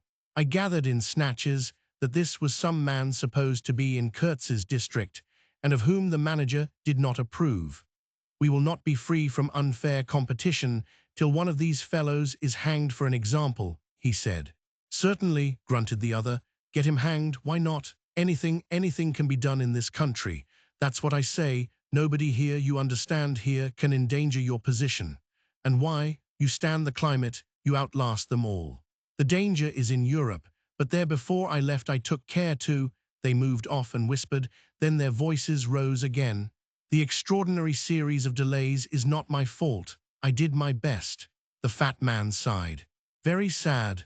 And the pestiferous absurdity of his talk," continued the other. "He bothered me enough when he was here. Each station should be like a beacon on the road towards better things, a center for trade of course, but also for humanizing, improving, instructing. Conceive you, that ass. And he wants to be manager. No, it's—" Here he got choked by excessive indignation, and I lifted my head the least bit. I was surprised to see how near they were, right under me. I could have spat upon their hats. They were looking on the ground, absorbed in thought. The manager was switching his leg with a slender twig. His sagacious relative lifted his head. "You have been well since you came out this time?" he asked. The other gave a start. "Who? I? Oh. Like a charm, like a charm. But the rest, oh my goodness, all sick. They die so quick, too, that I haven't the time to send them out of the country. It's incredible." "HM, just so," grunted the uncle. "Ah. My boy, trust to this. I say, trust to this." I saw him extend his short flipper of an arm for a gesture that took in the forest, the creek, the mud, the river, seemed to beckon with a dishonoring flourish before the sunlit face of the land, a treacherous appeal to the lurking death, to the hidden evil, to the profound darkness of its heart. It was so startling that I leaped to my feet and looked back at the edge of the forest, as though I had expected an answer of some sort to that black display of confidence. You know, the foolish notions that come to one sometimes. The high stillness confronted these two figures with its ominous patience, waiting for the passing away of a fantastic invasion. They swore aloud together, out of sheer fright, I believe, then pretending not to know anything of my existence, turned back to the station. The sun was low, and leaning forward side by side, they seemed to be tugging painfully uphill their two ridiculous shadows of unequal length, that trailed behind them slowly over the tall grass without bending a single blade. In a few days, the El Dorado expedition went into the patient wilderness that closed upon it as the sea closes over a diver. Long afterwards, the news came that all the donkeys were dead. I know nothing as to the fate of the less valuable animals. They, no doubt, like the rest of us, found what they deserved. I did not inquire. I was then rather excited at the prospect of meeting Kurtz very soon. When I say very soon, I mean it comparatively. It was just 2 months from the day we left the creek when we came to the bank below Kurtz's station. Going up, that river was like traveling back to the earliest beginnings of the world, when vegetation rioted on the earth and the big trees were kings. An empty stream, a great silence, an impenetrable forest. The air was warm, thick, heavy, sluggish. There was no joy in the brilliance of sunshine. The long stretches of the waterway ran on, deserted, into the gloom of overshadowed distances. On silvery sandbanks, hippos and alligators sunned themselves side by side. The broadening waters flowed through a mob of wooded islands. You lost your way on that river as you would in a desert, and buted all day long against shoals, trying to find the channel, till you thought yourself bewitched and cut off forever from everything you had known once, somewhere far away, in another existence perhaps. There were moments when one's past came back to one, as it will sometimes when you have not a moment to spare for yourself. But it came in the shape of an unrestful and noisy dream, remembered with wonder amongst the overwhelming realities of this strange world of plants and water and silence. And this stillness of life did not in the least resemble a peace. It was the stillness of an implacable force brooding over an inscrutable intention. It looked at you with a vengeful aspect. I got used to it afterwards. I did not see it anymore. I had no time. I had to keep guessing at the channel. I had to discern, mostly by inspiration, the signs of hidden banks. I watched for sunken stones. I was learning to clap my teeth smartly before my heart flew out. When I shaved by a fluke some infernal sly old snag that would have ripped the life out of the tin-pot steamboat and drowned all the pilgrims. I had to keep a lookout for the signs of dead wood we could cut up in the night for next day's steaming. When you have to attend to things of that sort, to the mere incidents of the surface, the reality, I tell you, fades. The inner truth is hidden, luckily. But I felt it all the same. I felt often its mysterious stillness watching me at my monkey tricks, just as it watches you fellows performing on your respective tightropes for, what is it? Half a crown a tumble. Try to be civil, Marlow, growled a voice, and I knew there was at least one listener awake besides myself. I beg your pardon, I forgot the heartache which makes up the rest of the price. And indeed, what does the price matter, if the trick be well done? You do your tricks very well, and I didn't do badly either, since I managed not to sink that steamboat on my first trip. It's a wonder to me yet. Imagine a blindfolded man set to drive a van over a bad road. I sweated and shivered over that business considerably, I can tell you. After all, for a seaman, to scrape the bottom of the thing that's supposed to float all the time under his care is the unpardonable sin. No one may know of it, but you never forget the thump, a blow on the very heart. You remember it, you dream of it, you wake up at night and think of it, years after, and go hot and cold all over. I don't pretend to say that steamboat floated all the time. More than once she had to wade for a bit, with 20 cannibals splashing around and pushing. We had enlisted some of these chaps on the way for a crew. Fine fellows, cannibals in their place. They were men one could work with, and I am grateful to them. And after all, they did not eat each other before my face. They had brought along a provision of hippo meat which went rotten and made the mystery of the wilderness stink in my nostrils. Foo, I can sniff it now. I had the manager on board and 3 or 4 pilgrims with their staves, all complete. Sometimes we came upon a station close by the bank, clinging to the skirts of the unknown, and the white men rushing out of a tumble-down hovel, with great gestures of joy and surprise and welcome, seemed very strange, had the appearance of being held there captive by a spell. The word ivory would ring in the air for a while, and on we went again into the silence, along empty reaches, round the still bends, between the high walls of our winding way, reverberating in hollow claps the ponderous beat of the stern wheel. Trees, millions of trees, massive, immense, running up high, and at their foot, hugging the bank against the stream, crept the little begrimed steamboat, like a sluggish beetle crawling on the floor of a lofty portico. It made you feel very small, very lost, and yet it was not altogether depressing, that feeling. After all, if you were small, the grimy beetle crawled on, which was just what you wanted it to do. Where the pilgrims imagined it crawled to I don't know, to some place where they expected to get something, I bet. For me it crawled towards Kurtz, exclusively, but when the steam pipes started leaking, we crawled very slow. The reaches opened before us and closed behind, as if the forest had stepped leisurely across the water to bar the way for our return. We penetrated deeper and deeper into the heart of darkness. It was very quiet there. At night sometimes the roll of drums behind the curtain of trees would run up the river and remain sustained faintly, as if hovering in the air high over our heads, till the first break of day. Whether it meant war, peace, or prayer we could not tell. The dawns were heralded by the descent of a chill stillness. The woodcutters slept, their fires burned low. The snapping of a twig would make you start. We were wanderers on a prehistoric Earth, on an Earth that wore the aspect of an unknown planet.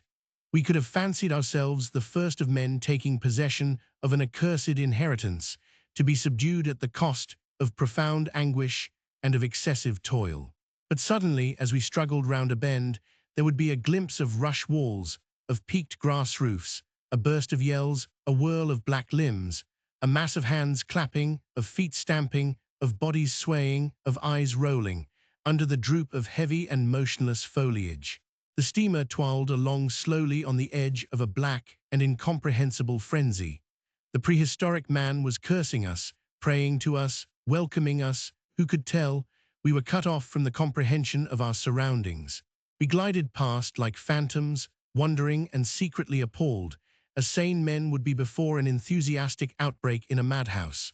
We could not understand because we were too far, and could not remember because we were traveling in the night of first ages, of those ages that are gone, leaving hardly a sign and no memories. The earth seemed unearthly. We are accustomed to look upon the shackled form of a conquered monster, but there you could look at a thing monstrous and free. It was unearthly, and the men were, no, they were not inhuman. Well, you know, that was the worst of it, this suspicion of their not being inhuman. It would come slowly to one. They howled and leaped and spun and made horrid faces, but what thrilled you was just the thought of their humanity, like yours, the thought of your remote kinship with this wild and passionate uproar. Ugly? Yes, it was ugly enough.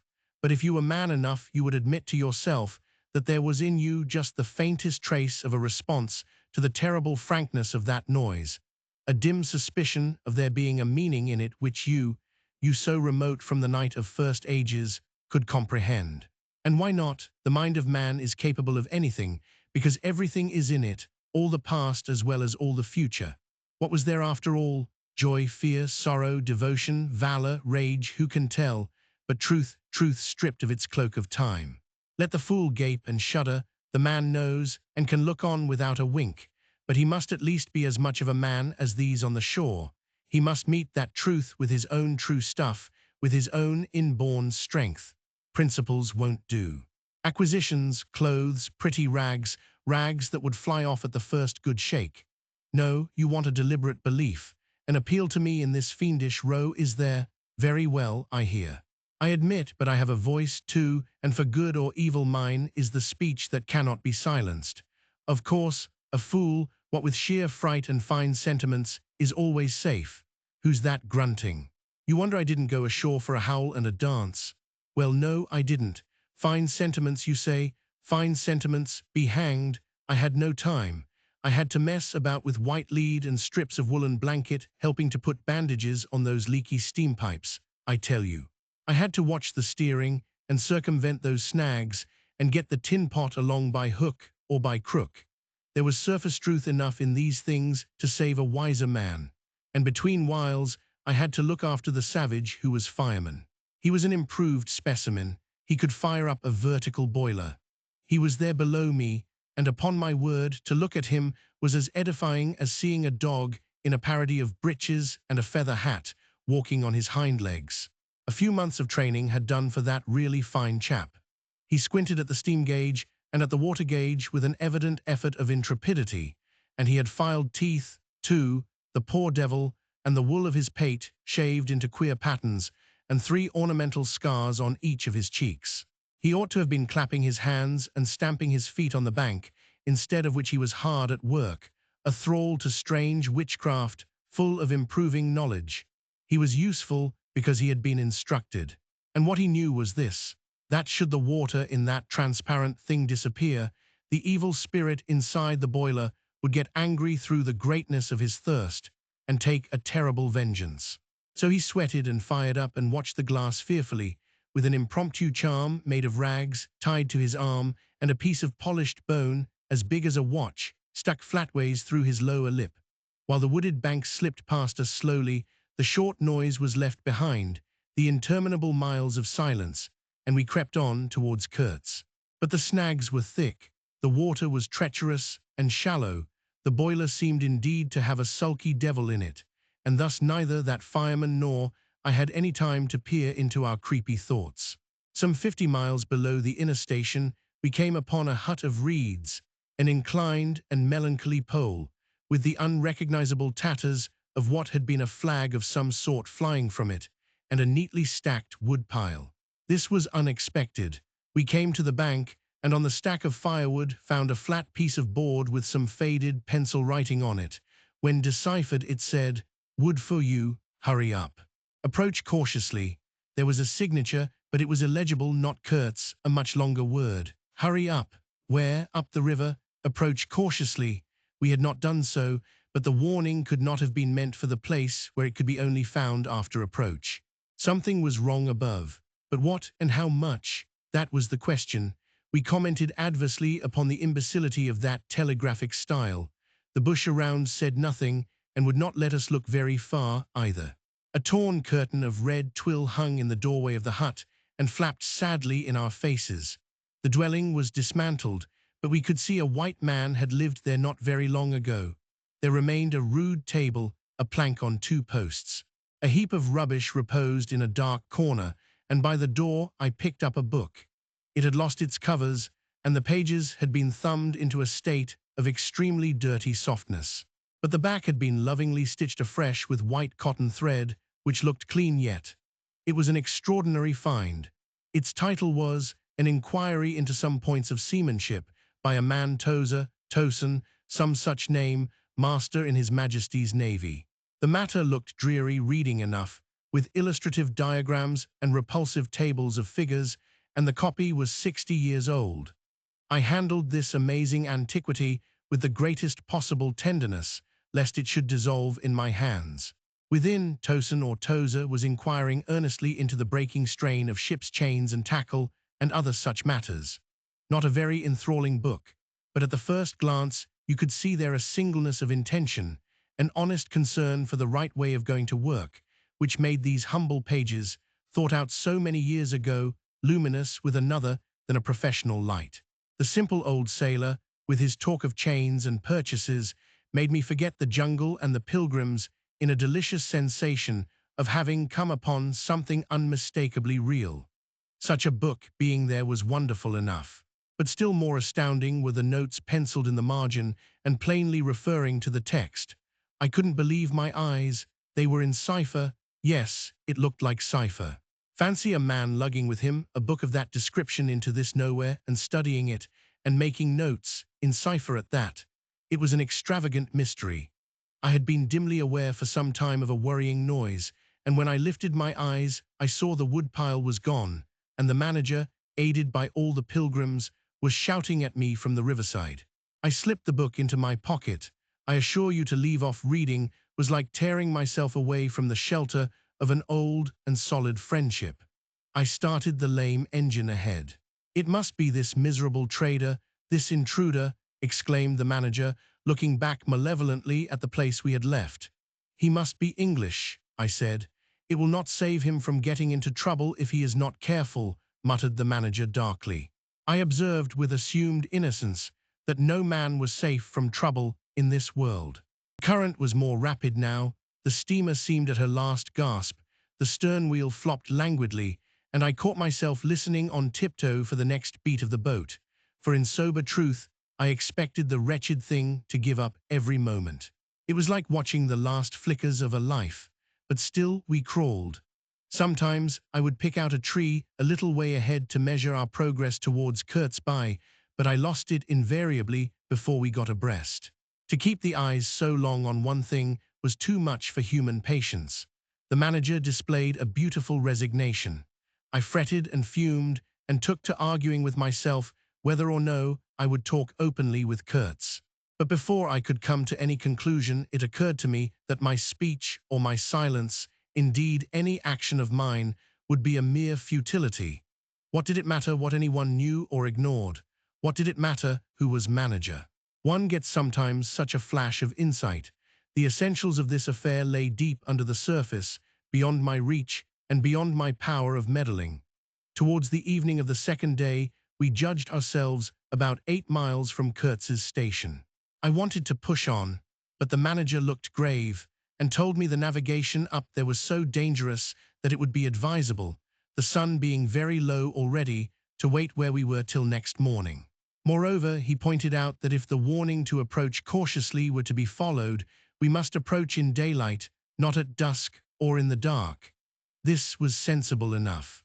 8 miles meant nearly 3 hours steaming for us, and I could also see suspicious ripples at the upper end of the reach. Nevertheless, I was annoyed beyond expression at the delay, and most unreasonably, too, since one night more could not matter much after so many months. As we had plenty of wood, and caution was the word, I brought up in the middle of the stream. The reach was narrow, straight, with high sides like a railway cutting. The dusk came gliding into it long before the sun had set. The current ran smooth and swift, but a dumb immobility sat on the banks. The living trees, lashed together by the creepers and every living bush of the undergrowth, might have been changed into stone, even to the slenderest twig, to the lightest leaf. It was not sleep. It seemed unnatural, like a state of trance. Not the faintest sound of any kind could be heard. You looked on amazed, and began to suspect yourself of being deaf. Then the night came suddenly, and struck you blind as well. About 3 in the morning, some large fish leaped, and the loud splash made me jump as though a gun had been fired.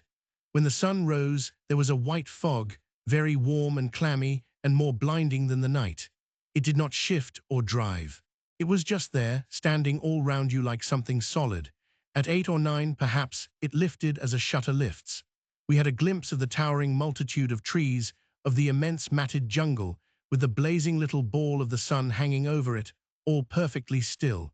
And then the white shutter came down again, smoothly, as if sliding in greased grooves. I ordered the chain, which we had begun to heave in, to be paid out again. Before it stopped running with a muffled rattle, a cry, a very loud cry, as of infinite desolation, soared slowly in the opaque air. It ceased. A complaining clamor, modulated in savage discords, filled our ears. The sheer unexpectedness of it made my hair stir under my cap. I don't know how it struck the others. To me it seemed as though the mist itself had screamed, so suddenly, and apparently from all sides at once, did this tumultuous and mournful uproar arise. It culminated in a hurried outbreak of almost intolerably excessive shrieking, which stopped short, leaving us stiffened in a variety of silly attitudes, and obstinately listening to the nearly as appalling and excessive silence. "Good God, what is the meaning?" stammered at my elbow one of the pilgrims, a little fat man, with sandy hair and red whiskers, who wore side-spring boots and pink pajamas tucked into his socks. 2 others remained open-mouthed a whole minute, then dashed into the little cabin, to rush out incontinently and stand darting scared glances, with Winchesters at ready in their hands. What we could see was just the steamer we were on, her outlines blurred as though she had been on the point of dissolving, and a misty strip of water, perhaps 2 feet broad, around her, and that was all. The rest of the world was nowhere, as far as our eyes and ears were concerned. Just nowhere, gone, disappeared, swept off without leaving a whisper or a shadow behind. I went forward and ordered the chain to be hauled in short, so as to be ready to trip the anchor and move the steamboat at once, if necessary. "Will they attack?" whispered an awed voice. "We will be all butchered in this fog," murmured another. The faces twitched with the strain, the hands trembled slightly, the eyes forgot to wink. It was very curious to see the contrast of expressions of the white men and of the black fellows of our crew, who were as much strangers to that part of the river as we, though their homes were only 800 miles away.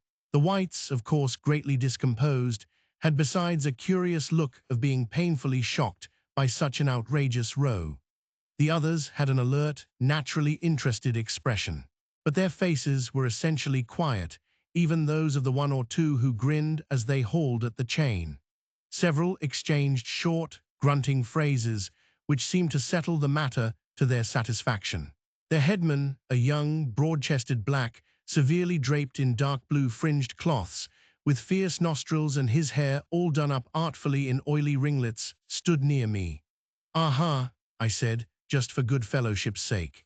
"Catch IM," he snapped, with a bloodshot widening of his eyes and a flash of sharp teeth.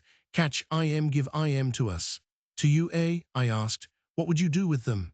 "Eat IM," he said curtly, and leaning his elbow on the rail, looked out into the fog in a dignified and profoundly pensive attitude. I would no doubt have been properly horrified had it not occurred to me that he and his chaps must be very hungry, that they must have been growing increasingly hungry for at least this month past. They had been engaged for 6 months. I don't think a single one of them had any clear idea of time, as we at the end of countless ages have. They still belonged to the beginnings of time, had no inherited experience to teach them, as it were. And of course, as long as there was a piece of paper written over in accordance with some farcical law or other made down the river, it didn't enter anybody's head to trouble how they would live.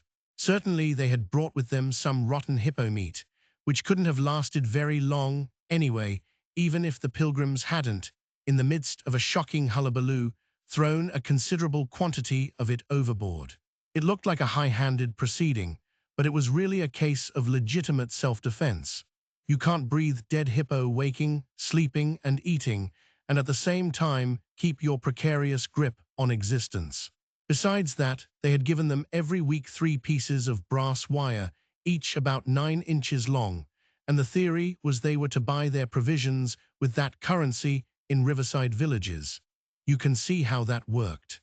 There were either no villages, or the people were hostile, or the director, who like the rest of us fed out of tins, with an occasional old he-goat thrown in, didn't want to stop the steamer for some more or less recondite reason. So unless they swallowed the wire itself, or made loops of it to snare the fishes with, I don't see what good their extravagant salary could be to them. I must say it was paid with a regularity worthy of a large and honorable trading company. For the rest, the only thing to eat, though it didn't look eatable in the least, I saw in their possession was a few lumps of some stuff like half-cooked dough of a dirty lavender color they kept wrapped in leaves, and now and then swallowed a piece of, but so small that it seemed done more for the looks of the thing than for any serious purpose of sustenance. Why in the name of all the gnawing devils of hunger they didn't go for us, they were 30 to 5, and have a good tuck-in for once, amazes me now when I think of it. They were big, powerful men, with not much capacity to weigh the consequences, with courage, with strength, even yet, though their skins were no longer glossy and their muscles no longer hard. And I saw that something restraining, one of those human secrets that baffle probability, had come into play there.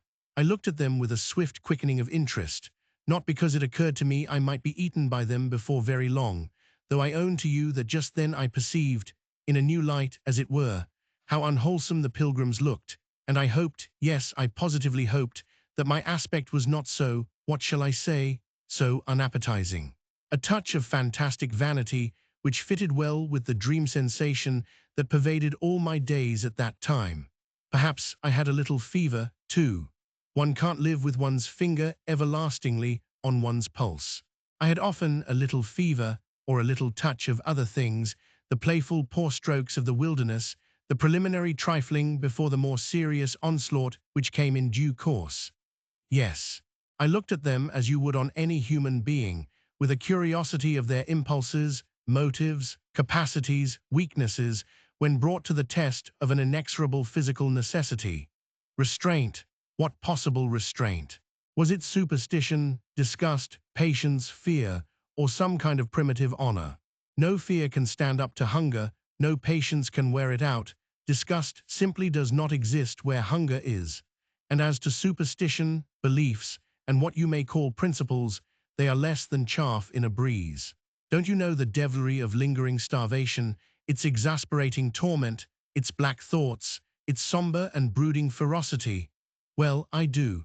It takes a man all his inborn strength to fight hunger properly. It's really easier to face bereavement, dishonor, and the perdition of one's soul than this kind of prolonged hunger. Sad, but true. And these chaps, too, had no earthly reason for any kind of scruple. Restraint. I would just as soon have expected restraint from a hyena prowling amongst the corpses of a battlefield.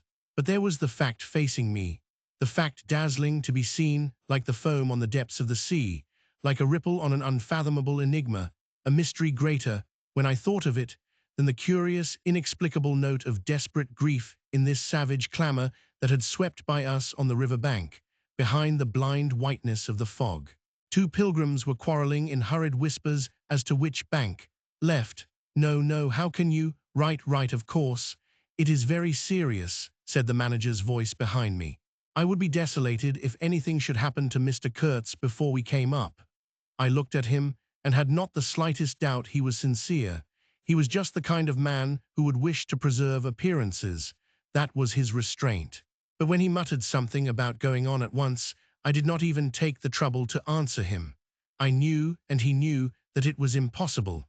Were we to let go our hold of the bottom, we would be absolutely in the air, in space. We wouldn't be able to tell where we were going to, whether up or downstream or across, till we fetched against one bank or the other, and then we wouldn't know at first which it was. Of course, I made no move. I had no mind for a smash-up. You couldn't imagine a more deadly place for a shipwreck. Whether we drowned at once or not, we were sure to perish speedily in one way or another. I authorize you to take all the risks, he said after a short silence. I refuse to take any, I said shortly, which was just the answer he expected, though its tone might have surprised him. Well, I must defer to your judgment. You are captain, he said with marked civility. I turned my shoulder to him in sign of my appreciation and looked into the fog. How long would it last? It was the most hopeless lookout. The approach to this Kurtz grubbing for ivory in the wretched bush was beset by as many dangers as though he had been an enchanted princess sleeping in a fabulous castle. Will they attack, do you think? Asked the manager in a confidential tone. I did not think they would attack, for several obvious reasons. The thick fog was one. If they left the bank in their canoes, they would get lost in it, as we would be if we attempted to move. Still, I had also judged the jungle of both banks quite impenetrable, and yet eyes were in it, eyes that had seen us. The riverside bushes were certainly very thick, but the undergrowth behind was evidently penetrable. However, during the short lift, I had seen no canoes anywhere in the reach, certainly not abreast of the steamer. But what made the idea of attack inconceivable to me was the nature of the noise, of the cries we had heard. They had not the fierce character boding immediate hostile intention.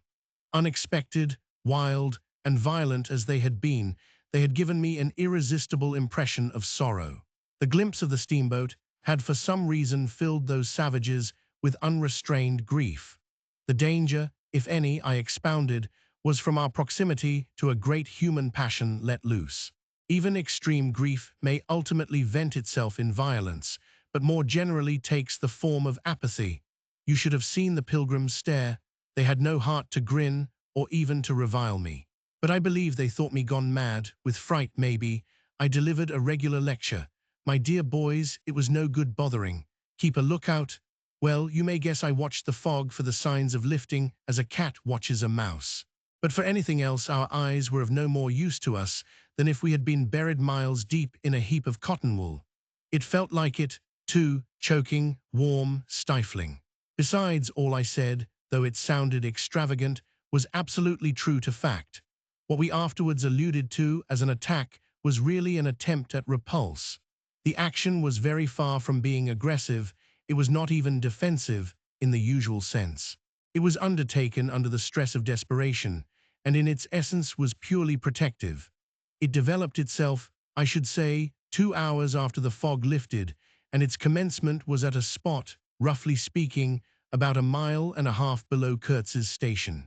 We had just floundered and flopped round a bend, when I saw an islet, a mere grassy hummock of bright green in the middle of the stream. It was the only thing of the kind, but as we opened the reach more, I perceived it was the head of a long sandbank, or rather of a chain of shallow patches stretching down the middle of the river. They were discolored, just awash, and the whole lot was seen just under the water, exactly as a man's backbone is seen running down the middle of his back under the skin. Now, as far as I did see, I could go to the right or to the left of this. I didn't know either channel, of course. The banks looked pretty well alike, the depth appeared the same. But as I had been informed the station was on the west side, I naturally headed for the western passage. No sooner had we fairly entered it than I became aware it was much narrower than I had supposed. To the left of us, there was the long uninterrupted shoal, and to the right, a high, steep bank heavily overgrown with bushes. Above the bush, the trees stood in serried ranks.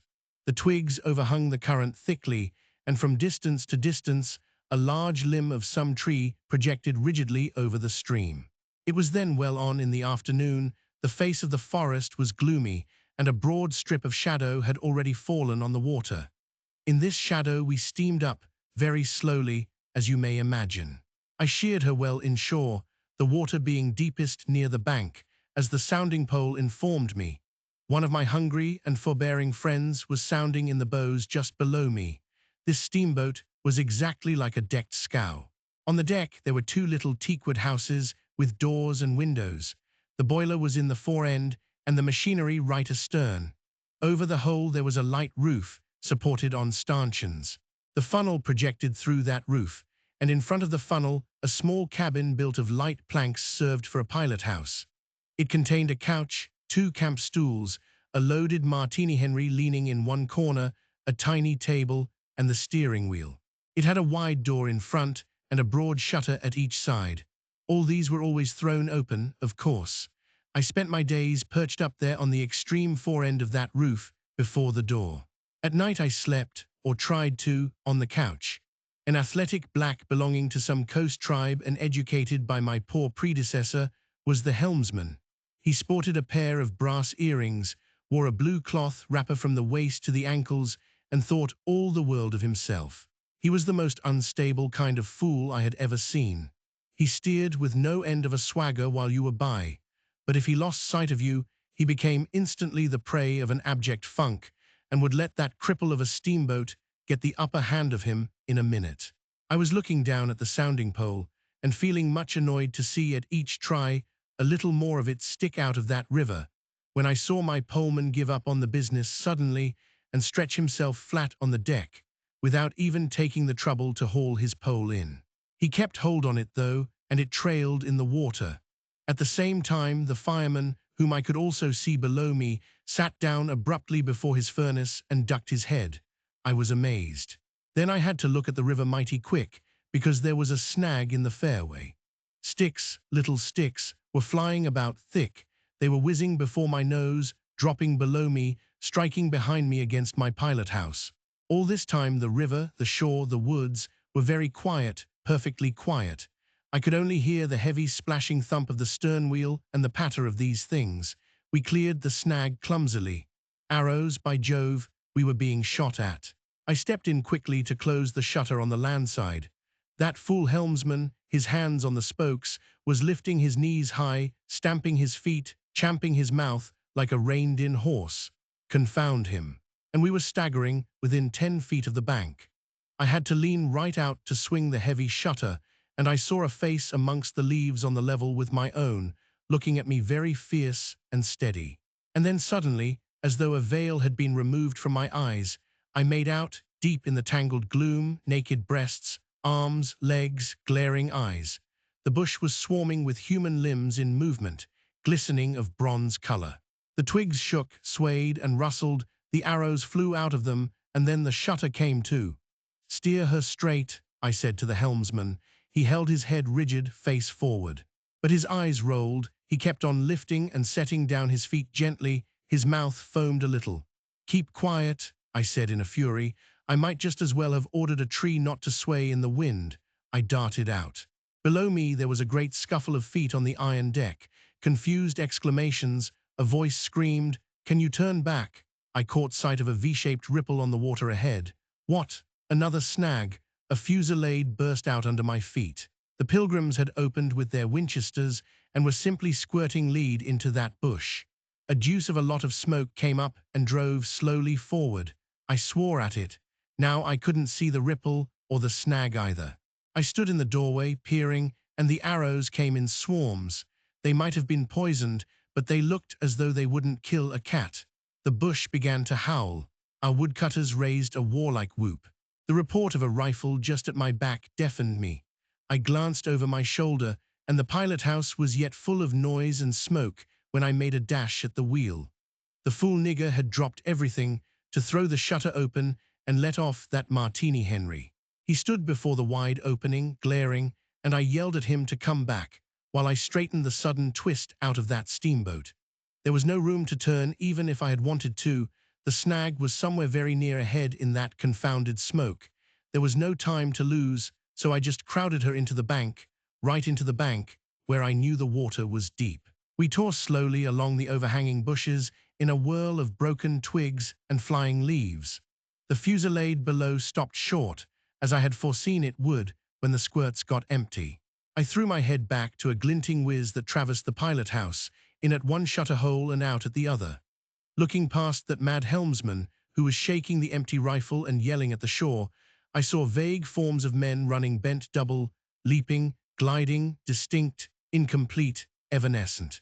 Something big appeared in the air before the shutter, the rifle went overboard, and the man stepped back swiftly, looked at me over his shoulder in an extraordinary, profound, familiar manner, and fell upon my feet. The side of his head hit the wheel twice, and the end of what appeared a long cane clattered round and knocked over a little camp stool.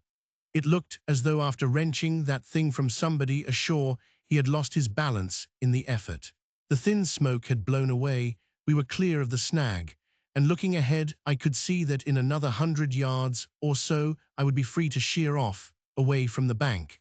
But my feet felt so very warm and wet that I had to look down. The man had rolled on his back and stared straight up at me. Both his hands clutched that cane. It was the shaft of a spear that, either thrown or lunged through the opening, had caught him in the side, just below the ribs. The blade had gone in out of sight after making a frightful gash. My shoes were full. A pool of blood lay very still, gleaming dark red under the wheel. His eyes shone with an amazing luster. The fusillade burst out again. He looked at me anxiously, gripping the spear like something precious. With an air of being afraid I would try to take it away from him. I had to make an effort to free my eyes from his gaze and attend to the steering. With one hand I felt above my head for the line of the steam whistle, and jerked out screech after screech hurriedly. The tumult of angry and warlike yells was checked instantly, and then from the depths of the woods went out such a tremulous and prolonged wail of mournful fear and utter despair as may be imagined to follow the flight of the last hope from the earth. There was a great commotion in the bush. The shower of arrows stopped, a few dropping shots rang out sharply, then silence, in which the languid beat of the sternwheel came plainly to my ears. I put the helm hard a-starboard at the moment when the pilgrim in pink pajamas, very hot and agitated, appeared in the doorway. "The manager sends me," he began in an official tone, and stopped short. "Good God," he said, glaring at the wounded man. We two whites stood over him, and his lustrous and inquiring glance enveloped us both. I declare it looked as though he would presently put to us some questions in an understandable language. But he died without uttering a sound, without moving a limb, without twitching a muscle. Only in the very last moment, as though in response to some sign we could not see, to some whisper we could not hear, he frowned heavily, and that frown gave to his black death mask an inconceivably somber, brooding, and menacing expression. The luster of inquiring glance faded swiftly into vacant glassiness. "Can you steer?" I asked the agent eagerly. He looked very dubious, but I made a grab at his arm, and he understood at once I meant him to steer whether or no. To tell you the truth, I was morbidly anxious to change my shoes and socks. "He is dead," murmured the fellow, immensely impressed. "No doubt about it," said I, tugging like mad at the shoelaces. "And by the way, I suppose Mr. Kurtz is dead as well by this time." For the moment, that was the dominant thought. There was a sense of extreme disappointment, as though I had found out I had been striving after something altogether without a substance. I couldn't have been more disgusted if I had traveled all this way for the sole purpose of talking with Mr. Kurtz. Talking with... I flung one shoe overboard and became aware that that was exactly what I had been looking forward to, a talk with Kurtz. I made the strange discovery that I had never imagined him as doing, you know, but as discoursing. I didn't say to myself, "Now I will never see him," or "Now I will never shake him by the hand," but "Now I will never hear him." The man presented himself as a voice. Not, of course, that I did not connect him with some sort of action. Hadn't I been told in all the tones of jealousy and admiration that he had collected, bartered, swindled, or stolen more ivory than all the other agents together? That was not the point. The point was in his being a gifted creature, and that of all his gifts, the one that stood out preeminently, that carried with it a sense of real presence, was his ability to talk, his words, the gift of expression, the bewildering, the illuminating, the most exalted and the most contemptible, the pulsating stream of light, or the deceitful flow from the heart of an impenetrable darkness. The other shoe went flying unto the devil god of that river. I thought, by Jove, it's all over. We are too late, he has vanished, the gift has vanished, by means of some spear, arrow, or club. I will never hear that chap speak after all. And my sorrow had a startling extravagance of emotion, even such as I had noticed in the howling sorrow of these savages in the bush. I couldn't have felt more of lonely desolation somehow had I been robbed of a belief or had missed my destiny in life. Why do you sigh in this beastly way, somebody? Absurd. Well, absurd. Good Lord. Mustn't a man ever hear, give me some tobacco? There was a pause of profound stillness, then a match flared, and Marlow's lean face appeared, worn, hollow, with downward folds and dropped eyelids, with an aspect of concentrated attention. And as he took vigorous draws at his pipe, it seemed to retreat and advance out of the night in the regular flicker of tiny flame. The match went out. Absurd, he cried. This is the worst of trying to tell. Here you all are, each moored with two good addresses, like a hulk with two anchors, a butcher round one corner, a policeman round another, excellent appetites, and temperature normal. You hear normal from year's end to year's end. And you say absurd. Absurd be exploded. Absurd. My dear boys, what can you expect from a man who out of sheer nervousness had just flung overboard a pair of new shoes? Now I think of it, it is amazing I did not shed tears. I am, upon the whole, proud of my fortitude. I was cut to the quick at the idea of having lost the inestimable privilege of listening to the gifted Kurtz. Of course, I was wrong. The privilege was waiting for me. Oh yes, I heard more than enough. And I was right too, a voice. He was very little more than a voice. And I heard him, this voice, other voices, all of them were so little more than voices, and the memory of that time itself lingers around me, impalpable, like a dying vibration of one immense jabber, silly, atrocious, sordid, savage, or simply mean, without any kind of sense. Voices, voices, even the girl herself. Now, he was silent for a long time. I laid the ghost of his gifts at last with a lie, he began, suddenly. Girl, what? Did I mention a girl? Oh, she is out of it completely. They, the women, I mean, are out of it, should be out of it. We must help them to stay in that beautiful world of their own, lest ours gets worse. Oh, she had to be out of it. You should have heard the disinterred body of Mr. Kurtz saying, my intended. You would have perceived directly then how completely she was out of it, and the lofty frontal bone of Mr. Kurtz. They say the hair goes on growing sometimes, but this, our specimen, was impressively bald. The wilderness had patted him on the head, and behold, it was like a ball, an ivory ball. It had caressed him, and lo, he had withered. It had taken him, loved him, embraced him, got into his veins, consumed his flesh, and sealed his soul to its own by the inconceivable ceremonies of some devilish initiation. He was its spoiled and pampered favorite. Ivory. I should think so, heaps of it, stacks of it. The old mud shanty was bursting with it. You would think there was not a single tusk left either above or below the ground in the whole country. Mostly fossil, the manager had remarked disparagingly. It was no more fossil than I am, but they call it fossil when it is dug up. It appears these niggers do bury the tusks sometimes, but evidently they couldn't bury this parcel deep enough to save the gifted Mr. Kurtz from his fate. We filled the steamboat with it and had to pile a lot on the deck. Thus he could see and enjoy as long as he could see, because the appreciation of this favor had remained with him to the last. You should have heard him say, my ivory. Oh yes, I heard him. My intended, my ivory, my station, my river, my... everything belonged to him. It made me hold my breath in expectation of hearing the wilderness burst into a prodigious peal of laughter that would shake the fixed stars in their places.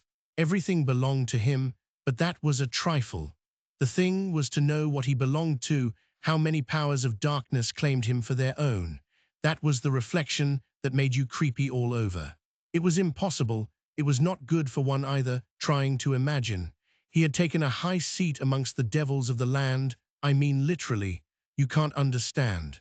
How could you, with solid pavement under your feet, surrounded by kind neighbors ready to cheer you or to fall on you, stepping delicately between the butcher and the policeman?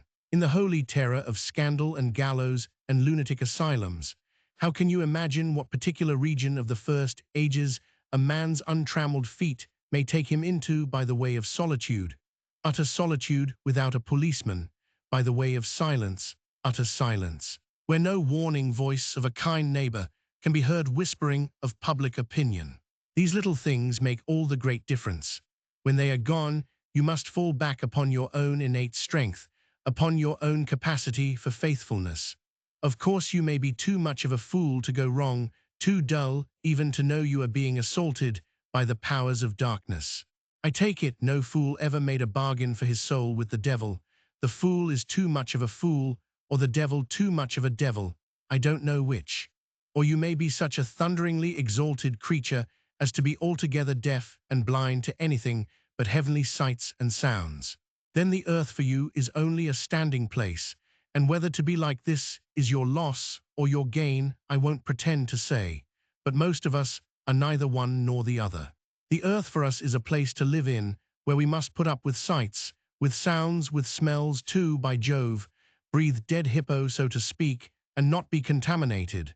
And there, don't you see, your strength comes in, the faith in your ability for the digging of unostentatious holes to bury the stuff in, your power of devotion, not to yourself, but to an obscure, back-breaking business. And that's difficult enough. Mind, I'm not trying to excuse or even explain. I am trying to account to myself for Mr. Kurtz, for the shade of Mr. Kurtz. This initiated wraith from the back of nowhere honored me with its amazing confidence before it vanished altogether. This was because it could speak English to me. The original Kurtz had been educated partly in England, and as he was good enough to say himself, his sympathies were in the right place. His mother was half English, his father was half French.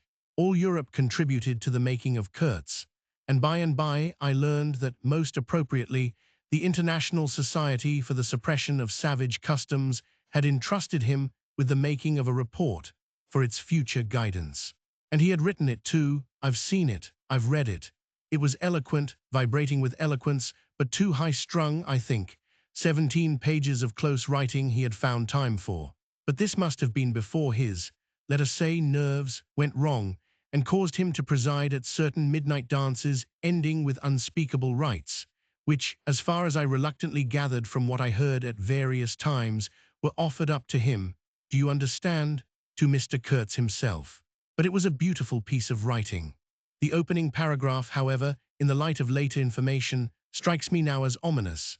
He began with the argument that we whites, from the point of development we had arrived at, must necessarily appear to them savages in the nature of supernatural beings.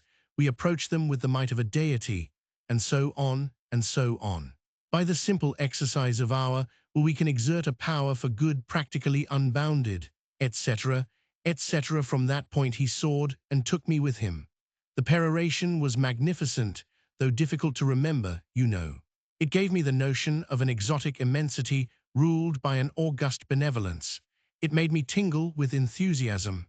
This was the unbounded power of eloquence, of words, of burning noble words. There were no practical hints to interrupt the magic current of phrases, unless a kind of note at the foot of the last page, scrawled evidently much later, in an unsteady hand, may be regarded as the exposition of a method. It was very simple, and at the end of that moving appeal to every altruistic sentiment, it blazed at you, luminous and terrifying, like a flash of lightning in a serene sky.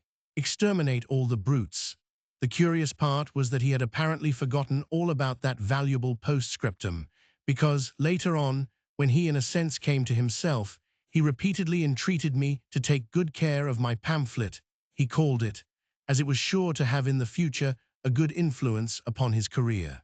I had full information about all these things, and besides, as it turned out, I was to have the care of his memory. I've done enough for it to give me the indisputable right to lay it, if I choose, for an everlasting rest in the dustbin of progress, amongst all the sweepings and figuratively speaking, all the dead cats of civilization. But then, you see, I can't choose. He won't be forgotten. Whatever he was not common. He had the power to charm or frighten rudimentary souls into an aggravated witch dance in his honor. He could also fill the small souls of the pilgrims with bitter misgivings. He had one devoted friend at least, and he had conquered one soul in the world that was neither rudimentary nor tainted with self-seeking. No, I can't forget him, though I am not prepared to affirm the fellow was exactly worth the life we lost in getting to him. I missed my late helmsman awfully. I missed him even while his body was still lying in the pilot house. Perhaps you will think it passing strange, this regret for a savage who was no more account than a grain of sand in a black Sahara. Well, don't you see, he had done something, he had steered. For months I had him at my back, a help, an instrument. It was a kind of partnership. He steered for me, I had to look after him, I worried about his deficiencies, and thus a subtle bond had been created, of which I only became aware when it was suddenly broken. And the intimate profundity of that look he gave me when he received his hurt remains to this day in my memory, like a claim of distant kinship affirmed in a supreme moment. Poor fool, if he had only left that shutter alone. He had no restraint, just like Kurtz, a tree swayed by the wind.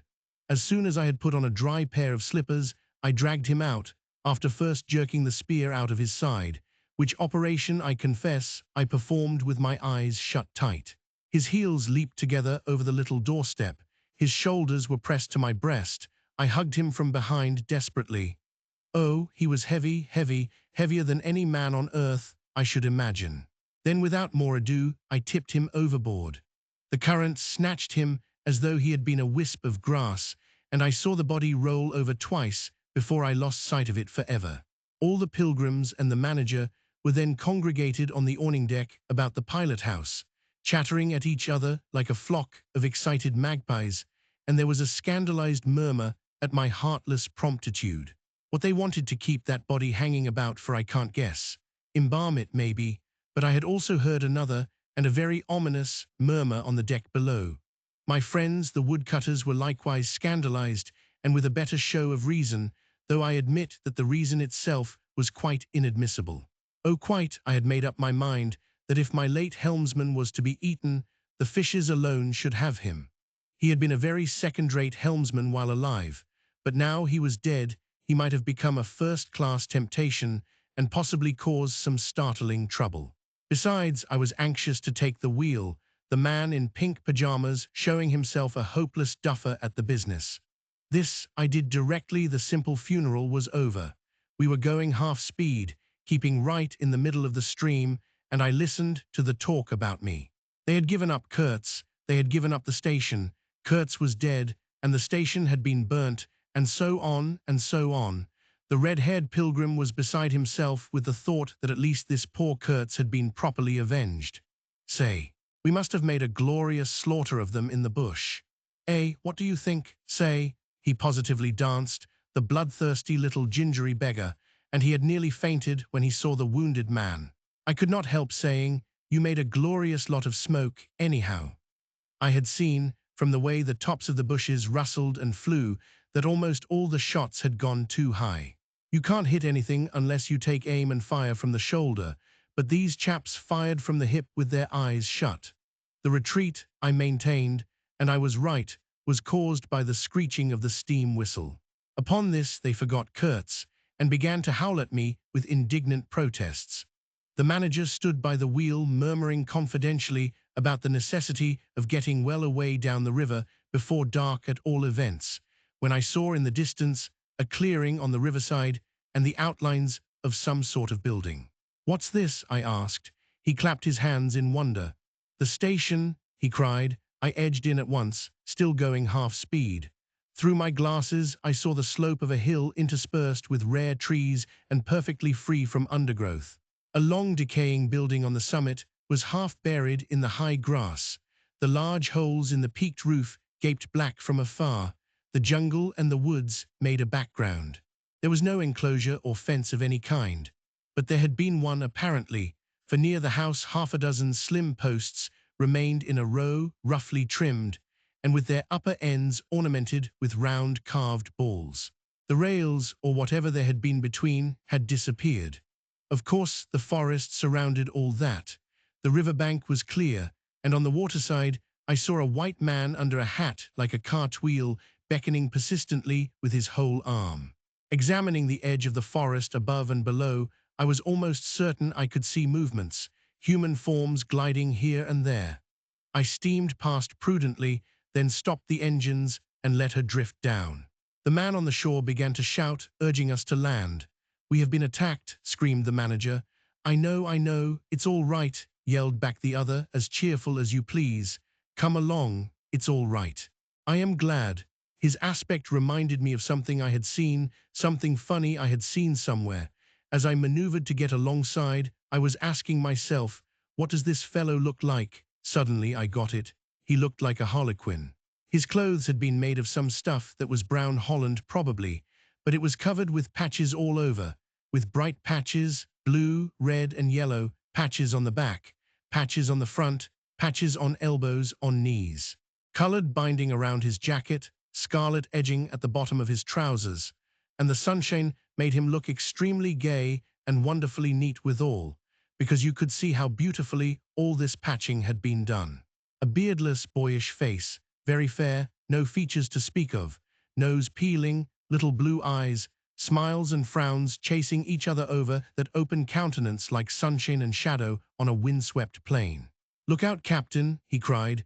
"There's a snag lodged in here last night."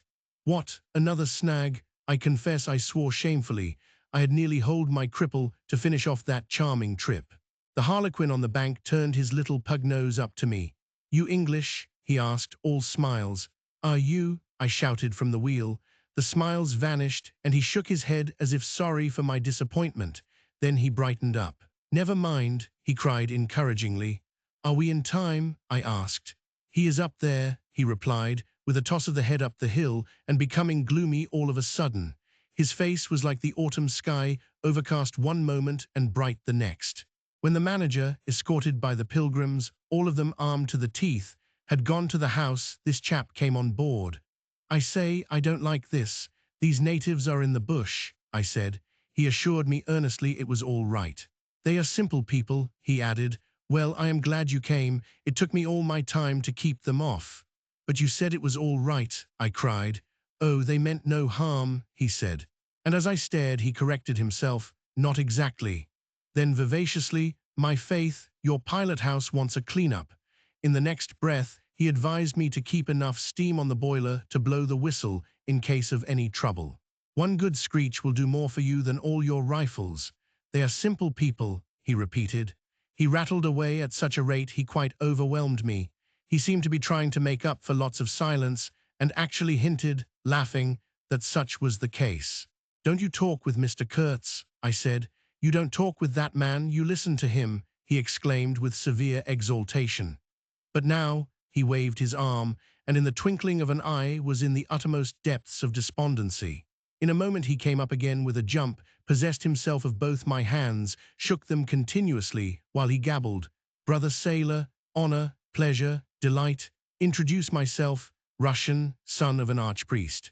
Government of Tambov, what, tobacco, English tobacco, the excellent English tobacco, now that's brotherly, smoke, where's a sailor that does not smoke?"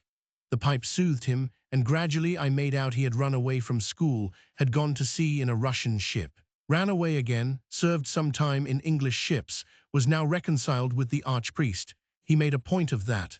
But when one is young one must see things, gather experience, ideas, enlarge the mind. Here, I interrupted. "You can never tell. Here I met Mr. Kurtz," he said, youthfully solemn and reproachful. I held my tongue after that. It appears he had persuaded a Dutch trading house on the coast to fit him out with stores and goods, and had started for the interior with a light heart and no more idea of what would happen to him than a baby. He had been wandering about that river for nearly 2 years alone, cut off from everybody and everything. "I am not so young as I look. I am 25, he said. "At first old Van Scheiten would tell me to go to the devil," he narrated with keen enjoyment. "But I stuck to him, and talked, till at last he got afraid I would talk the hind leg off his favorite dog. So he gave me some cheap things and a few guns, and told me he hoped he would never see my face again. Good old Dutchman, Van Scheiten. I've sent him one small lot of ivory a year ago so that he can't call me a little thief when I get back. I hope he got it. And for the rest, I don't care. I had some wood stacked for you. That was my old house, did you see? I gave him Towson's book. He made as though he would kiss me, but restrained himself. The only book one had left, and I thought I had lost it, he said, looking at it ecstatically. So many accidents happen to a man going about alone, you know. Canoes get upset sometimes, and sometimes you've got to clear out so quick when the people get angry. He thumbed the pages. You made notes in Russian? I asked. He nodded. I thought they were written in cipher, I said. He laughed, then became serious. I had lots of trouble to keep these people off, he said. Did they want to kill you? I asked. Oh no, he cried and checked himself. Why did they attack us? I pursued. He hesitated, then said shamefacedly, they don't want him to go, don't they? I said curiously. He nodded a nod full of mystery and wisdom. I tell you, he cried, this man has enlarged my mind. He opened his arms wide, staring at me with his little blue eyes that were perfectly round. I looked at him, lost in astonishment. There he was before me in motley, as though he had absconded from a troupe of mimes, enthusiastic, fabulous. His very existence was improbable, inexplicable, and altogether bewildering. He was an insoluble problem. It was inconceivable how he had existed, how he had succeeded in getting so far, how he had managed to remain, why he did not instantly disappear. I went a little farther, he said, then still a little farther, till I had gone so far that I don't know how I'll ever get back. Never mind, plenty time, I can manage. You take Kurtz away quick, quick, I tell you. The glamour of youth enveloped his party-colored rags, his destitution, his loneliness, the essential desolation of his futile wanderings. For months, for years, his life hadn't been worth a day's purchase. And there he was gallantly, thoughtlessly alive, to all appearances indestructible solely by the virtue of his few years and of his unreflecting audacity. I was seduced into something like admiration, like envy. Glamour urged him on, glamour kept him unscathed.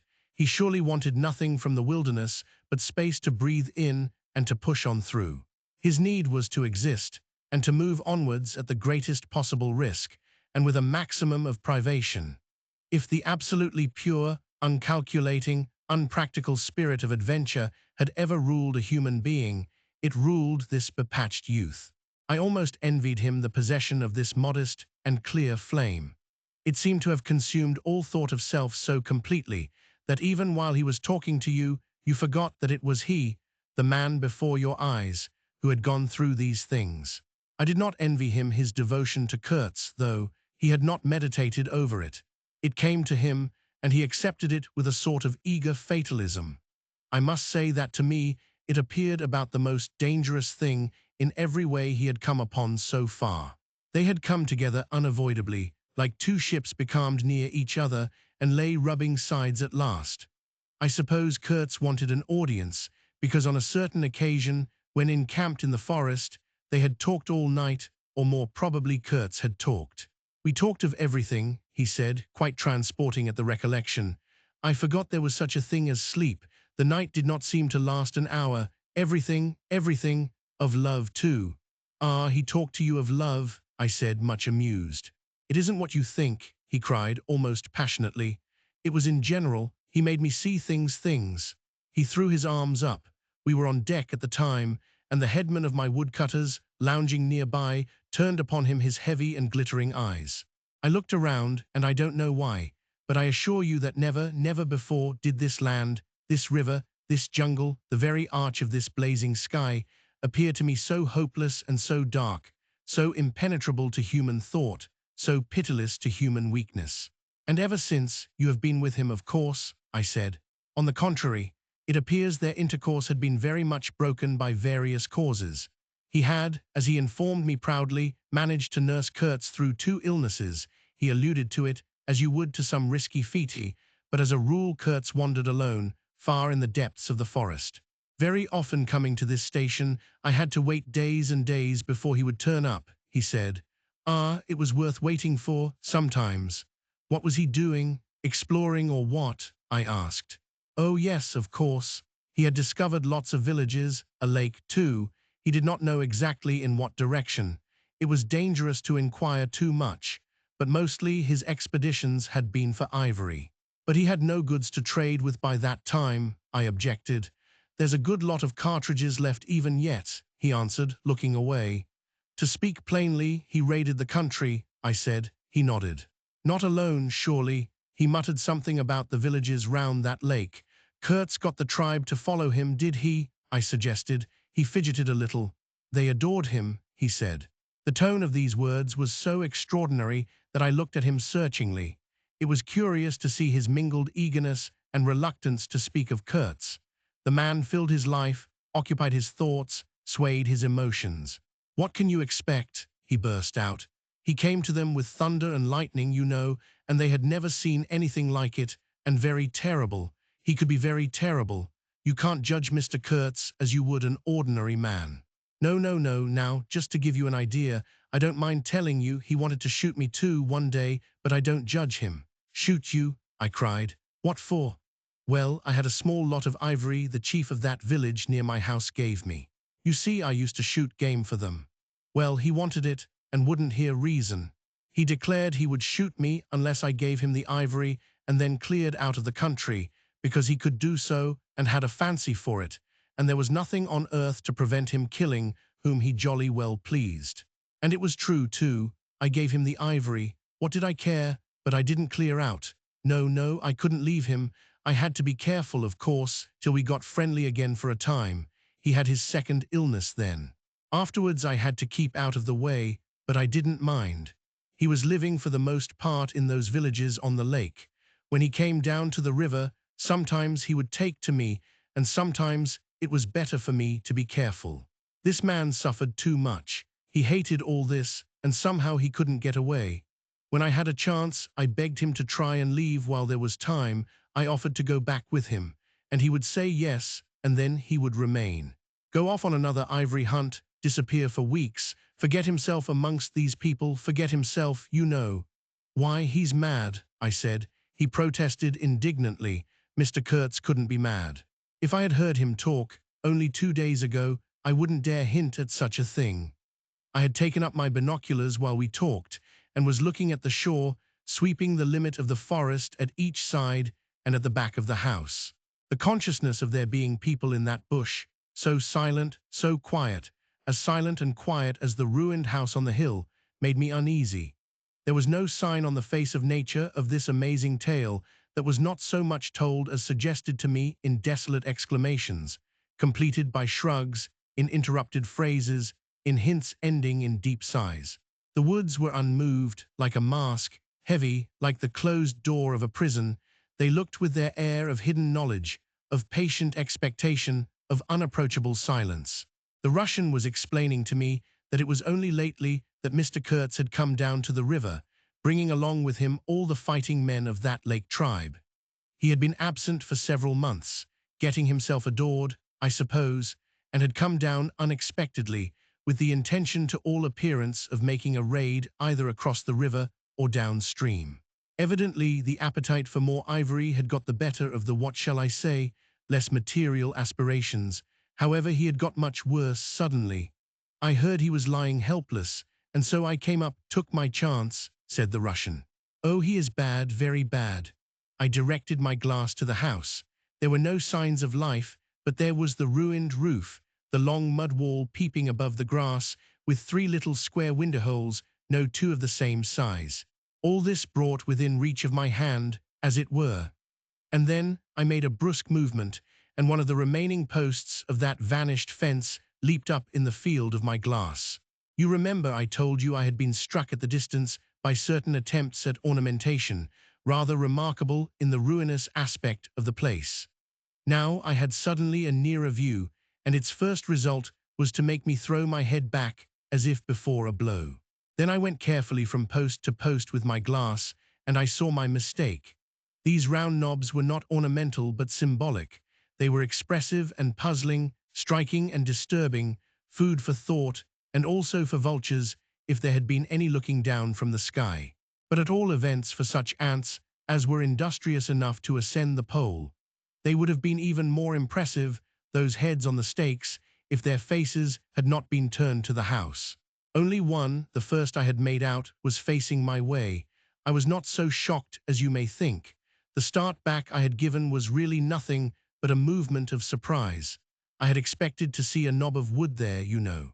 I returned deliberately to the first I had seen, and there it was, black, dried, sunken, with closed eyelids, a head that seemed to sleep at the top of that pole, and with the shrunken dry lips showing a narrow white line of the teeth, was smiling, too, smiling continuously at some endless and jocose dream of that eternal slumber. I am not disclosing any trade secrets. In fact, the manager said afterwards that Mr. Kurtz's methods had ruined the district.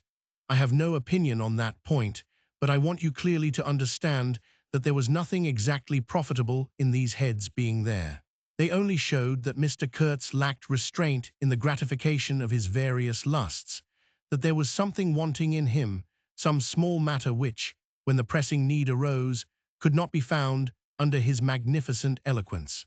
Whether he knew of this deficiency himself, I can't say. I think the knowledge came to him at last, only at the very last. But the wilderness had found him out early and had taken on him a terrible vengeance for the fantastic invasion. I think it had whispered to him things about himself which he did not know, things of which he had no conception till he took counsel with this great solitude, and the whisper had proved irresistibly fascinating. It echoed loudly within him because he was hollow at the core. I put down the glass, and the head that had appeared near enough to be spoken to seemed at once to have leaped away from me into inaccessible distance. The admirer of Mr. Kurtz was a bit crestfallen. In a hurried, indistinct voice, he began to assure me he had not dared to take these, say, symbols down. He was not afraid of the natives. They would not stir till Mr. Kurtz gave the word. His ascendancy was extraordinary. The camps of these people surrounded the place, and the chiefs came every day to see him. They would crawl. I don't want to know anything of the ceremonies used when approaching Mr. Kurtz, I shouted. Curious, this feeling that came over me that such details would be more intolerable than those heads drying on the stakes under Mr. Kurtz's windows. After all, that was only a savage sight, while I seemed at one bound to have been transporting into some lightless region of subtle horrors, where pure, uncomplicated savagery was a positive relief, being something that had a right to exist, obviously, in the sunshine. The young man looked at me with surprise. I suppose it did not occur to him that Mr. Kurtz was no idol of mine. He forgot I hadn't heard any of these splendid monologues on, what was it? On love, justice, conduct of life, or what not. If it had come to crawling before Mr. Kurtz, he crawled as much as the veriest savage of them all. I had no idea of the conditions, he said. These heads were the heads of rebels. I shocked him excessively by laughing. Rebels, what would be the next definition I was to hear? There had been enemies, criminals, workers, and these were rebels. Those rebellious heads looked very subdued to me on their sticks. You don't know how such a life tries a man like Kurtz, cried Kurtz's last disciple. Well, and you, I said. I am a simple man. I have no great thoughts. I want nothing from anybody. How can you compare me to? His feelings were too much for speech, and suddenly he broke down. I don't understand, he groaned. I've been doing my best to keep him alive, and that's enough. I had no hand in all this. I have no abilities. There hasn't been a drop of medicine or a mouthful of invalid food for months here. He was shamefully abandoned. A man like this, with such ideas. Shamefully, shamefully. I haven't slept for the last 10 nights. His voice lost itself in the calm of the evening. The long shadows of the forest had slipped downhill while we talked, had gone far beyond the ruined hovel, beyond the symbolic row of stakes. All this was in the gloom, while we down there were yet in the sunshine, and the stretch of the river abreast of the clearing glittered in a still and dazzling splendor, with a murky and overshadowed bend above and below. Not a living soul was seen on the shore. The bushes did not rustle. Suddenly round the corner of the house, a group of men appeared as though they had come up from the ground. They waded waist-deep in the grass, in a compact body, bearing an improvised stretcher in their midst. Instantly, in the emptiness of the landscape, A cry arose whose shrillness pierced the still air like a sharp arrow flying straight to the very heart of the land. And as if by enchantment, streams of human beings, of naked human beings, with spears in their hands, with bows, with shields, with wild glances and savage movements, were poured into the clearing by the dark-faced and pensive forest. The bushes shook, the grass swayed for a time, and then everything stood still in attentive immobility. "Now, if he does not say the right thing to them, we are all done for," said the Russian at my elbow. The knot of men with the stretcher had stopped, too, halfway to the steamer, as if petrified. I saw the man on the stretcher sit up, lank and with an uplifted arm above the shoulders of the bearers. "Let us hope that the man who can talk so well of love in general will find some particular reason to spare us this time," I said.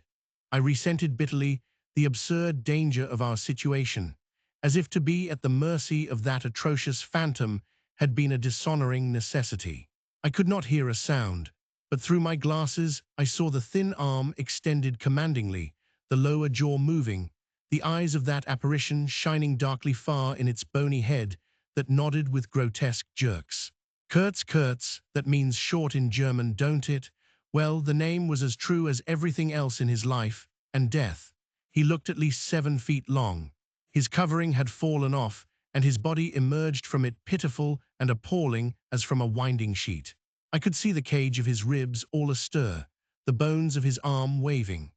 It was as though an animated image of death carved out of old ivory had been shaking its hand with menaces at a motionless crowd of men made of dark and glittering bronze.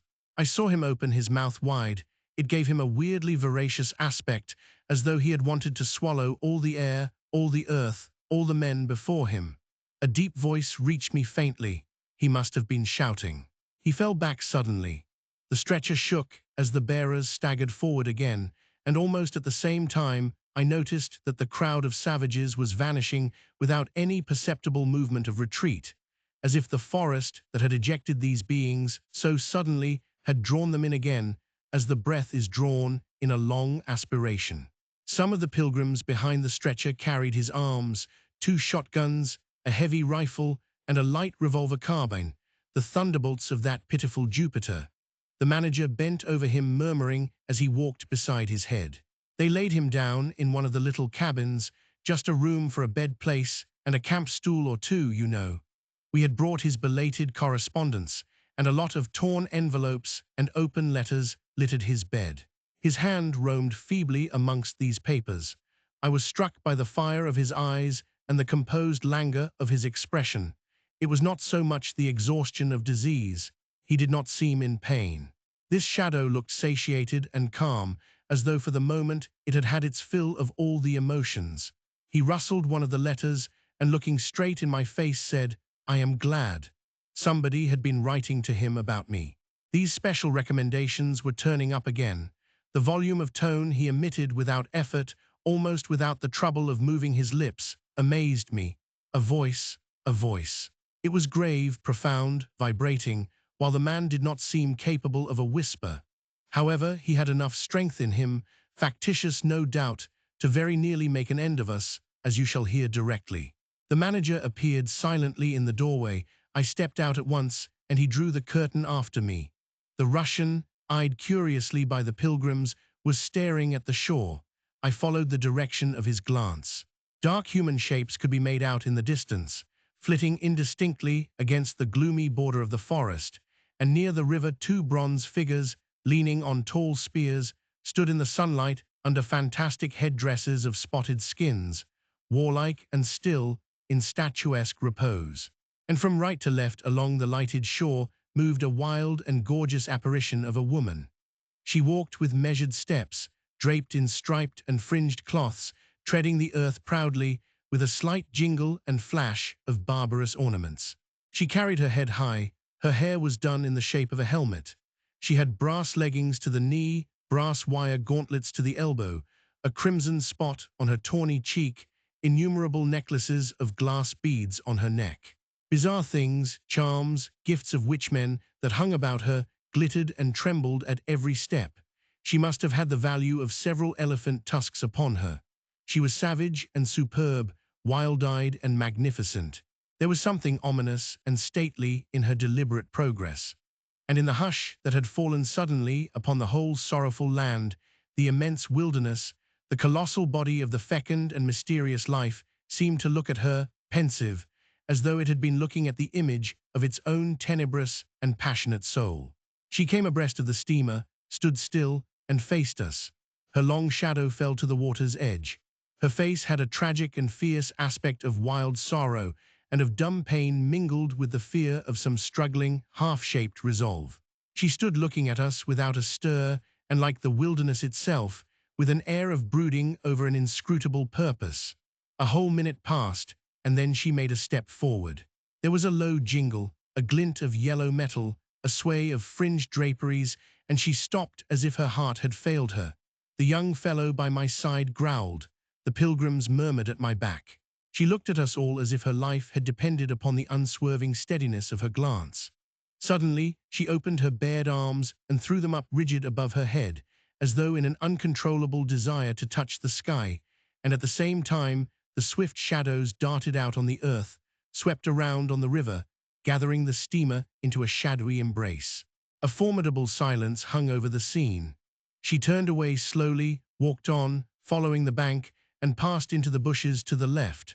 Once only her eyes gleamed back at us in the dusk of the thickets before she disappeared. If she had offered to come aboard, I really think I would have tried to shoot her, said the man of patches, nervously. I have been risking my life every day for the last fortnight to keep her out of the house. She got in one day and kicked up a row about those miserable rags I picked up in the storeroom to mend my clothes with. I wasn't decent. At least it must have been that, for she talked like a fury to Kurtz for an hour, pointing at me now and then. I don't understand the dialect of this tribe. Luckily for me, I fancy Kurtz felt too ill that day to care, or there would have been mischief. I don't understand. No, it's too much for me. Ah, well, it's all over now. At this moment I heard Kurtz's deep voice behind the curtain. Save me. Save the ivory, you mean? Don't tell me, save me. Why, I've had to save you. You are interrupting my plans now. Sick, sick. Not so sick as you would like to believe. Never mind. I'll carry my ideas out yet. I will return. I'll show you what can be done. You with your little peddling notions, you are interfering with me. I will return. The manager came out. He did me the honor to take me under the arm and lead me aside. He is very low, he said. He considered it necessary to sigh, but neglected to be consistently sorrowful. We have done all we could for him, haven't we? But there is no disguising the fact. Mr. Kurtz has done more harm than good to the company.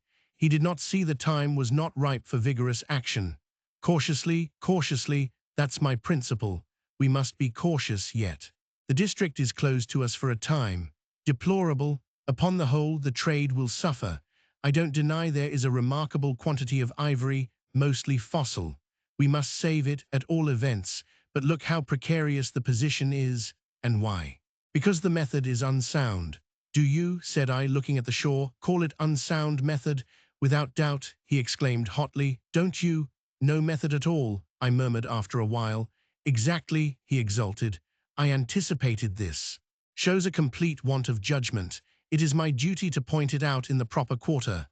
Oh, said I, that fellow, what's his name? The brickmaker will make a readable report for you. He appeared confounded for a moment. It seemed to me I had never breathed an atmosphere so vile, and I turned mentally to Kurtz for relief, positively for relief. Nevertheless, I think Mr. Kurtz is a remarkable man, I said with emphasis. He started, dropped on me a heavy glance, said very quietly, he was, and turned his back on me. My hour of favor was over. I found myself lumped along with Kurtz as a partisan of methods for which the time was not ripe. I was unsound, but it was something to have at least a choice of nightmares. I had turned to the wilderness really, not to Mr. Kurtz, who, I was ready to admit, was as good as buried. And for a moment it seemed to me as if I also were buried in a vast grave full of unspeakable secrets. I felt an intolerable weight oppressing my breast, the smell of the damp earth, the unseen presence of victorious corruption, the darkness of an impenetrable night. The Russian tapped me on the shoulder. I heard him mumbling and stammering something about brother seaman, couldn't conceal, knowledge of matters that would affect Mr. Kurtz's reputation. I waited. For him, evidently, Mr. Kurtz was not in his grave. I suspect that for him, Mr. Kurtz was one of the immortals. Well, said I at last, speak out. As it happens, I am Mr. Kurtz's friend, in a way. He stated with a good deal of formality that had we not been of the same profession, he would have kept the matter to himself without regard to consequences.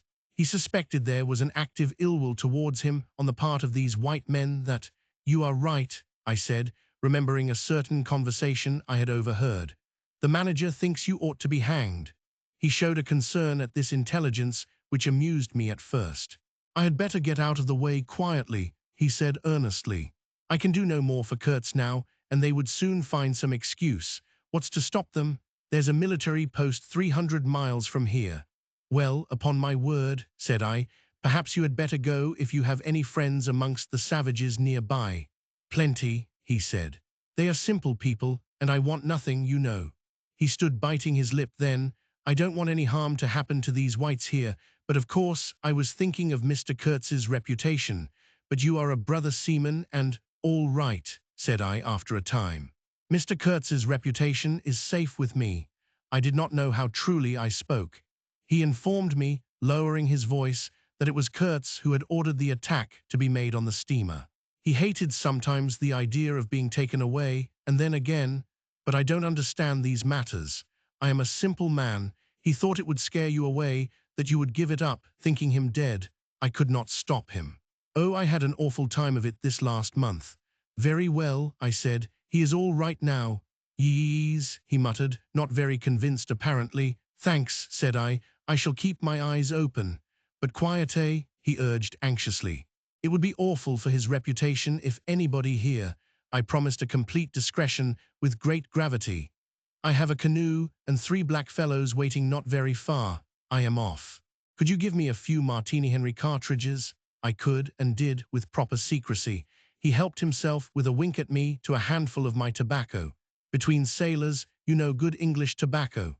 At the door of the pilot house he turned round. "I say, haven't you a pair of shoes you could spare?" He raised one leg. Look, the soles were tied with knotted strings, sandal-wise, under his bare feet. I rooted out an old pair, at which he looked with admiration before tucking it under his left arm. One of his pockets, bright red, was bulging with cartridges. From the other, dark blue, peeped Towson's inquiry, etc., etc. He seemed to think himself excellently well equipped for a renewed encounter with the wilderness. "Ah, I'll never meet such a man again. You ought to have heard him recite poetry. His own, too, it was, he told me. Poetry." He rolled his eyes at the recollection of these delights. "Oh, he enlarged my mind." "Goodbye," said I. He shook hands and vanished in the night. Sometimes I ask myself whether I had ever really seen him, whether it was possible to meet such a phenomenon.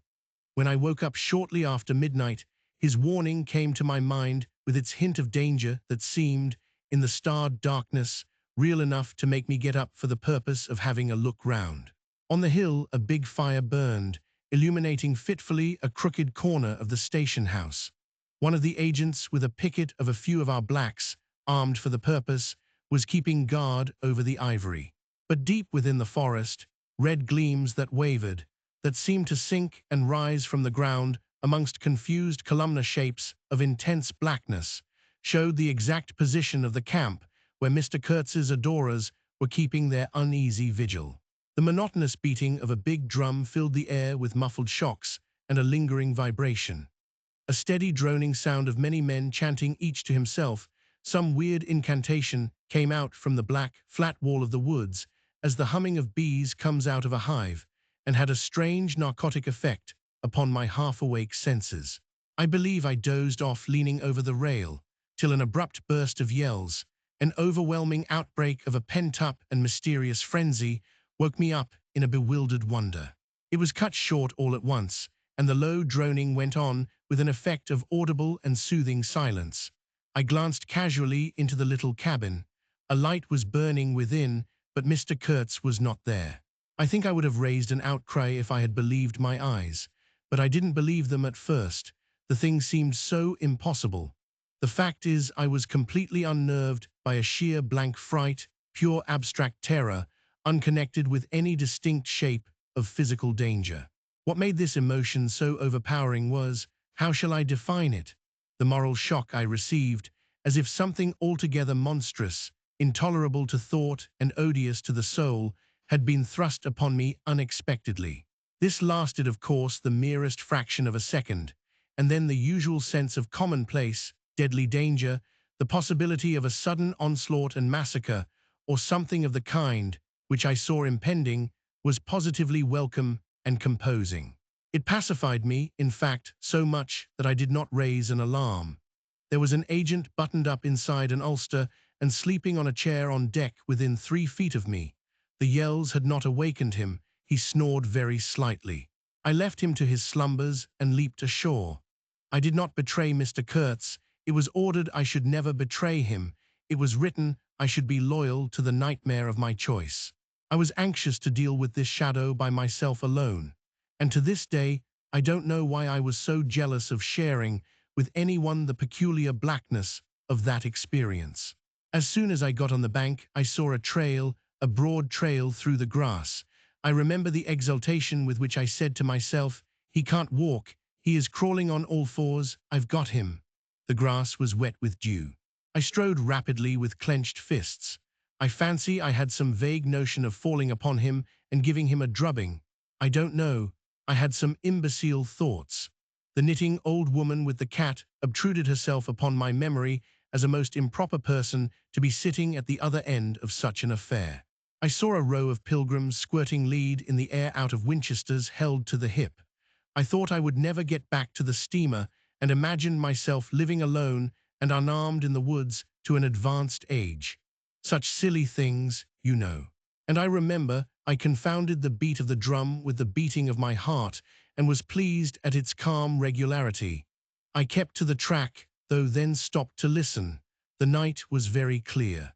A dark blue space, sparkling with dew and starlight, in which black things stood very still. I thought I could see a kind of motion ahead of me. I was strangely cocksure of everything that night. I actually left the track and ran in a wide semicircle, I verily believe chuckling to myself, so as to get in front of that stir, of that motion I had seen, if indeed I had seen anything. I was circumventing Kurtz as though it had been a boyish game. I came upon him, and if he had not heard me coming, I would have fallen over him too, but he got up in time. He rose unsteady, long, pale, indistinct, like a vapor exhaled by the earth, and swayed slightly, misty and silent before me, while at my back the fires loomed between the trees, and the murmur of many voices issued from the forest.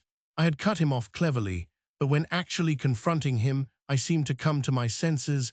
I saw the danger in its right proportion. It was by no means over yet.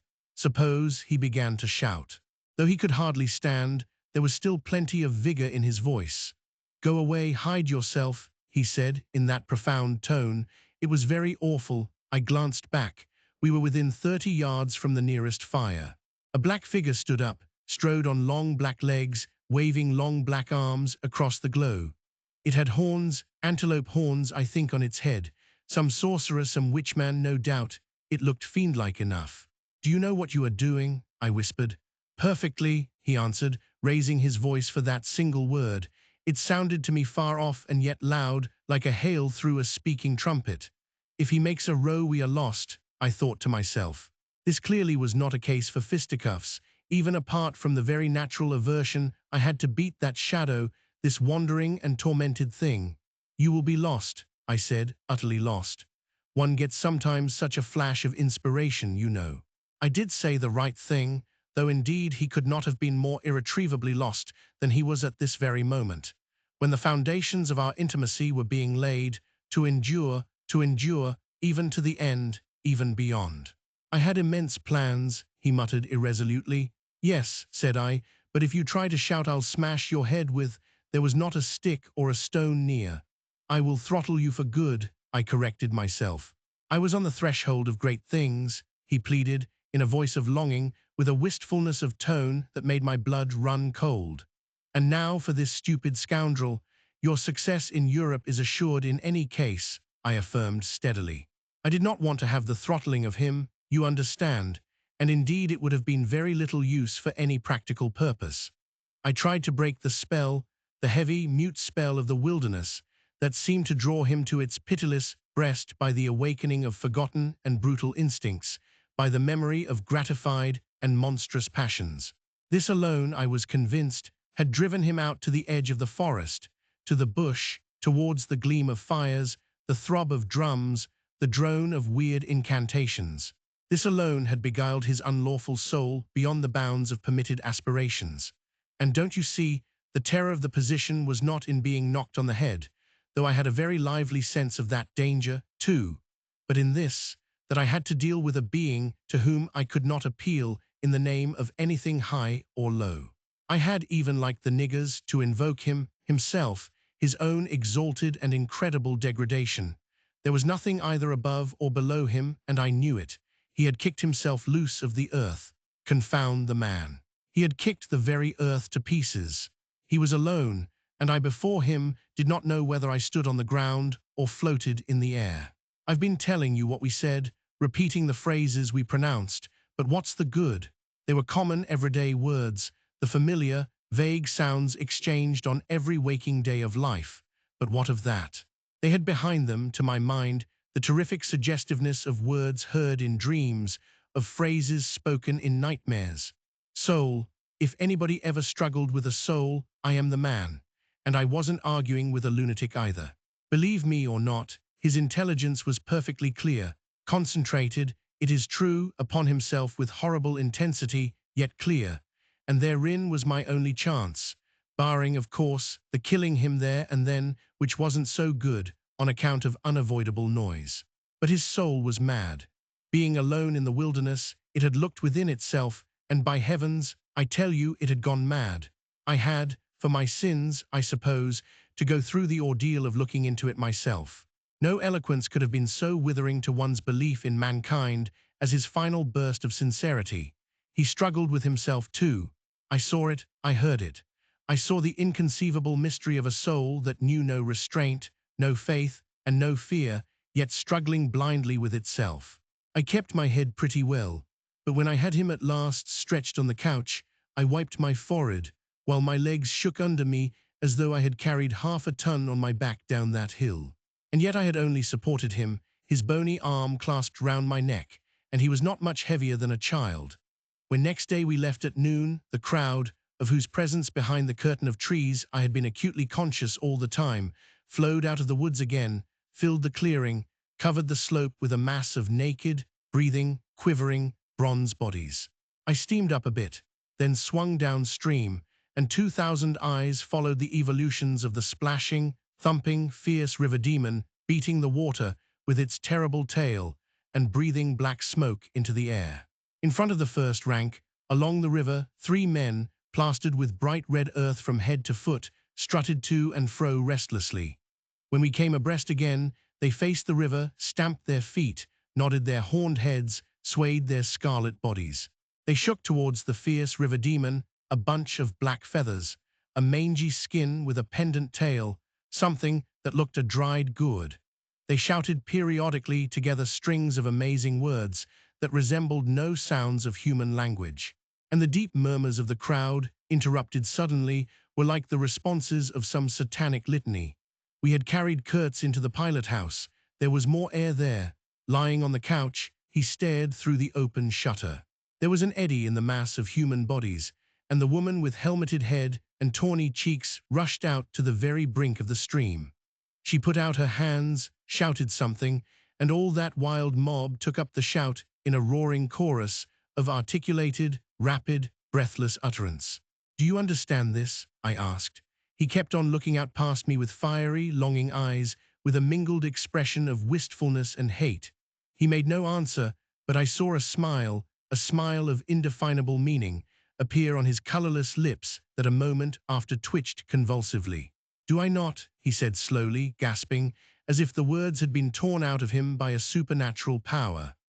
I pulled the string of the whistle, and I did this because I saw the pilgrims on deck getting out their rifles with an air of anticipating a jolly lark. At the sudden screech, there was a movement of abject terror through that wedged mass of bodies. Don't you frighten them away," cried someone on deck disconsolately. I pulled the string time after time. They broke and ran, they leaped, they crouched, they swerved, they dodged the flying terror of the sound. The three red chaps had fallen flat, face down on the shore, as though they had been shot dead.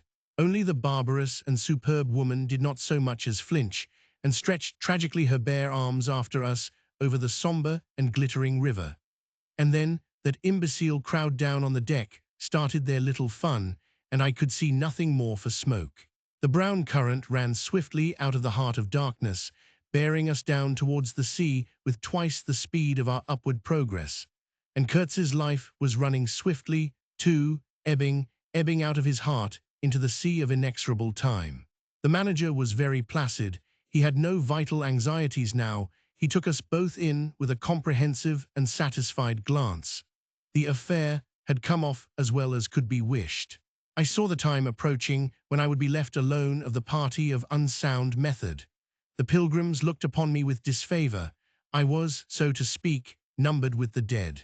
It is strange how I accepted this unforeseen partnership, this choice of nightmares forced upon me in the tenebrous land invaded by these mean and greedy phantoms. Kurtz discoursed, a voice, it rang deep to the very last. It survived his strength to hide in the magnificent folds of eloquence the barren darkness of his heart. Oh, he struggled. The wastes of his weary brain were haunted by shadowy images, now images of wealth and fame, revolving obsequiously round his unextinguishable gift of noble and lofty expression. My intended, my station, my career, my ideas, these were the subjects for the occasional utterances of elevated sentiments. The shade of the original Kurtz frequented the bedside of the hollow sham, whose fate it was to be buried presently in the mold of primeval earth. But both the diabolic love and the unearthly hate of the mysteries, it had penetrated fought for the possession of that soul satiated with primitive emotions, avid of lying fame, of sham distinction, of all the appearances of success and power. Sometimes he was contemptibly childish. He desired to have kings meet him at railway stations on his return from some ghastly nowhere, where he intended to accomplish great things. You show them you have in you something that is really profitable, and then there will be no limits to the recognition of your ability, he would say.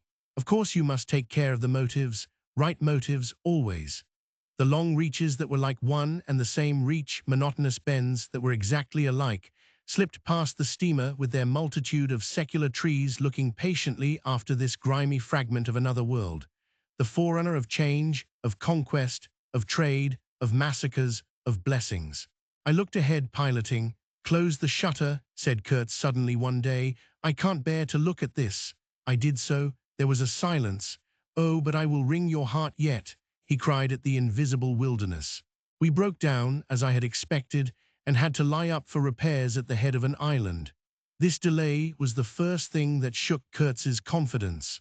One morning he gave me a packet of papers and a photograph, the lot tied together with a shoestring. "Keep this for me," he said.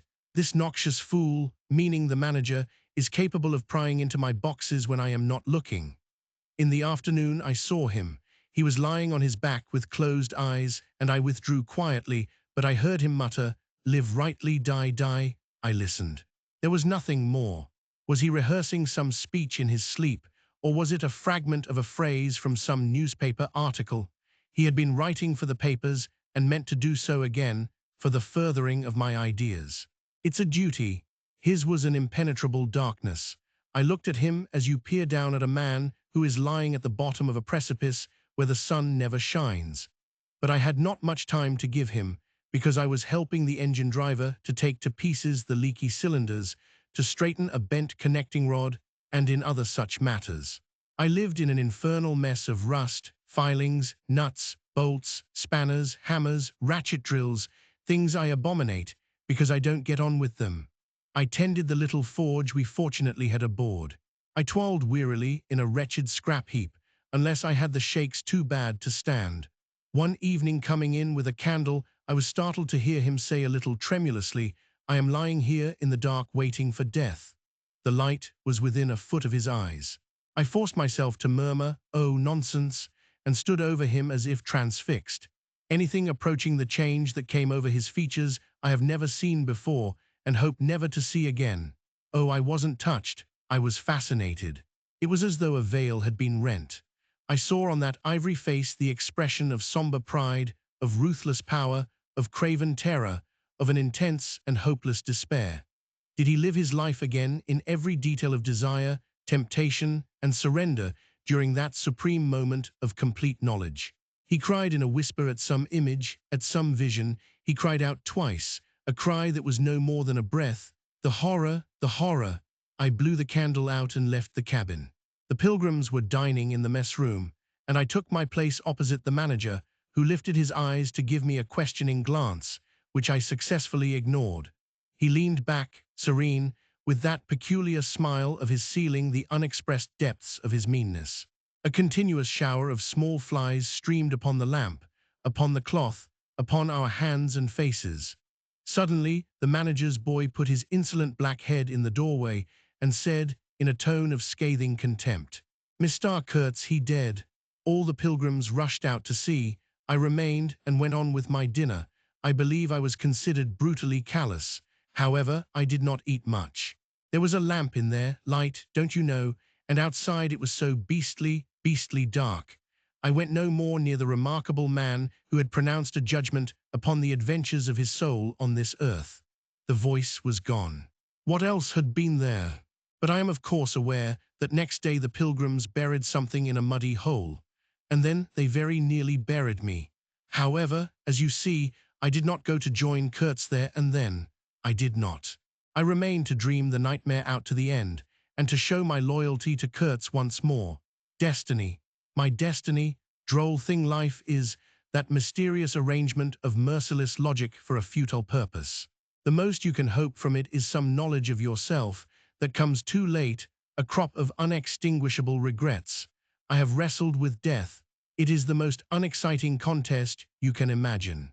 It takes place in an impalpable grayness, with nothing underfoot, with nothing around, without spectators, without clamor, without glory, without the great desire of victory, without the great fear of defeat, in a sickly atmosphere of tepid skepticism, without much belief in your own right, and still less in that of your adversary.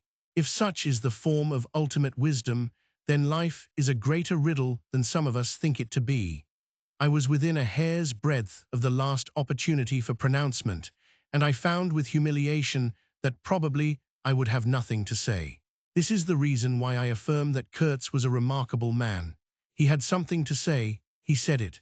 Since I had peeped over the edge myself, I understand better the meaning of his stare that could not see the flame of the candle, but was wide enough to embrace the whole universe, piercing enough to penetrate all the hearts that beat in the darkness. He had summed up, he had judged. The horror, he was a remarkable man. After all, this was the expression of some sort of belief. It had candor, it had conviction, it had a vibrating note of revolt in its whisper, it had the appalling face of a glimpsed truth, the strange commingling of desire and hate. And it is not my own extremity I remember best, a vision of grayness without form filled with physical pain, and a careless contempt for the evanescence of all things, even of this pain itself. No, it is his extremity that I seem to have lived through. True, he had made that last stride, he had stepped over the edge, while I had been permitted to draw back my hesitating foot. And perhaps in this is the whole difference. Perhaps all the wisdom, and all truth, and all sincerity are just compressed into that inappreciable moment of time in which we step over the threshold of the invisible. Perhaps. I like to think my summing up would not have been a word of careless contempt. Better his cry, much better. It was an affirmation, a moral victory paid for by innumerable defeats, by abominable terrors, by abominable satisfactions. But it was a victory. That is why I have remained loyal to Kurtz to the last, and even beyond, when a long time after I heard once more, not his own voice, but the echo of his magnificent eloquence thrown to me from a soul as translucently pure as a cliff of crystal. No, they did not bury me, though there is a period of time which I remember mistily, with a shuddering wonder, like a passage through some inconceivable world that had no hope in it, and no desire. I found myself back in the sepulchral city, resenting the sight of people hurrying through the streets to filch a little money from each other, to devour their infamous cookery, to gulp their unwholesome beer, to dream their insignificant and silly dreams. They trespassed upon my thoughts. They were intruders whose knowledge of life was to me an irritating pretense, because I felt so sure they could not possibly know the things I knew. Their bearing, which was simply the bearing of commonplace individuals going about their business in the assurance of perfect safety, was offensive to me like the outrageous flauntings of folly in the face of a danger it is unable to comprehend.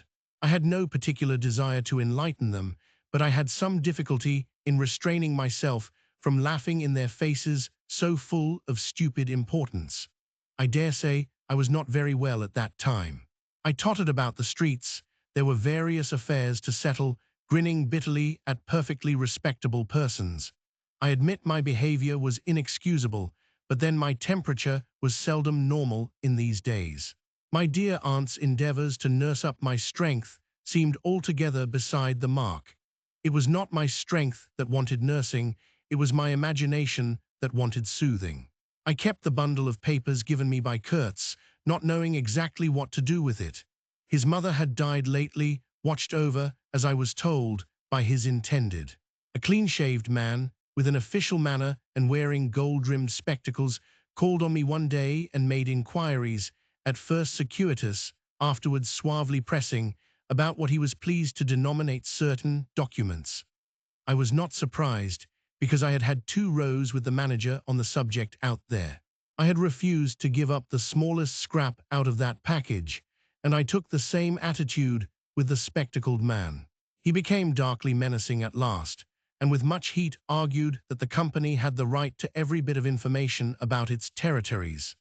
And said he, Mr. Kurtz's knowledge of unexplored regions must have been necessarily extensive and peculiar, owing to his great abilities and to the deplorable circumstances in which he had been placed. Therefore, I assured him Mr. Kurtz's knowledge, however extensive, did not bear upon the problems of commerce or administration. He invoked then the name of science.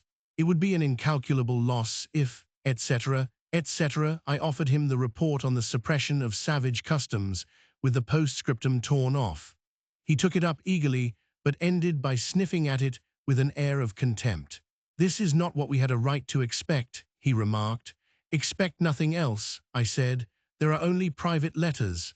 He withdrew upon some threat of legal proceedings, and I saw him no more. But another fellow, calling himself Kurtz's cousin, appeared 2 days later, and was anxious to hear all the details about his dear relative's last moments. Incidentally, he gave me to understand that Kurtz had been essentially a great musician. "There was the making of an immense success," said the man, who was an organist, I believe, with lank grey hair flowing over a greasy coat collar. I had no reason to doubt his statement. And to this day I am unable to say what was Kurtz's profession, whether he ever had any, which was the greatest of his talents. I had taken him for a painter who wrote for the papers, or else for a journalist who could paint, but even the cousin, who took snuff during the interview, could not tell me what he had been exactly. He was a universal genius. On that point I agreed with the old chap, who thereupon blew his nose noisily into a large cotton handkerchief and withdrew in senile agitation, bearing off some family letters and memoranda without importance. Ultimately, a journalist anxious to know something of the fate of his dear colleague turned up. This visitor informed me Kurtz's proper sphere ought to have been politics on the popular side.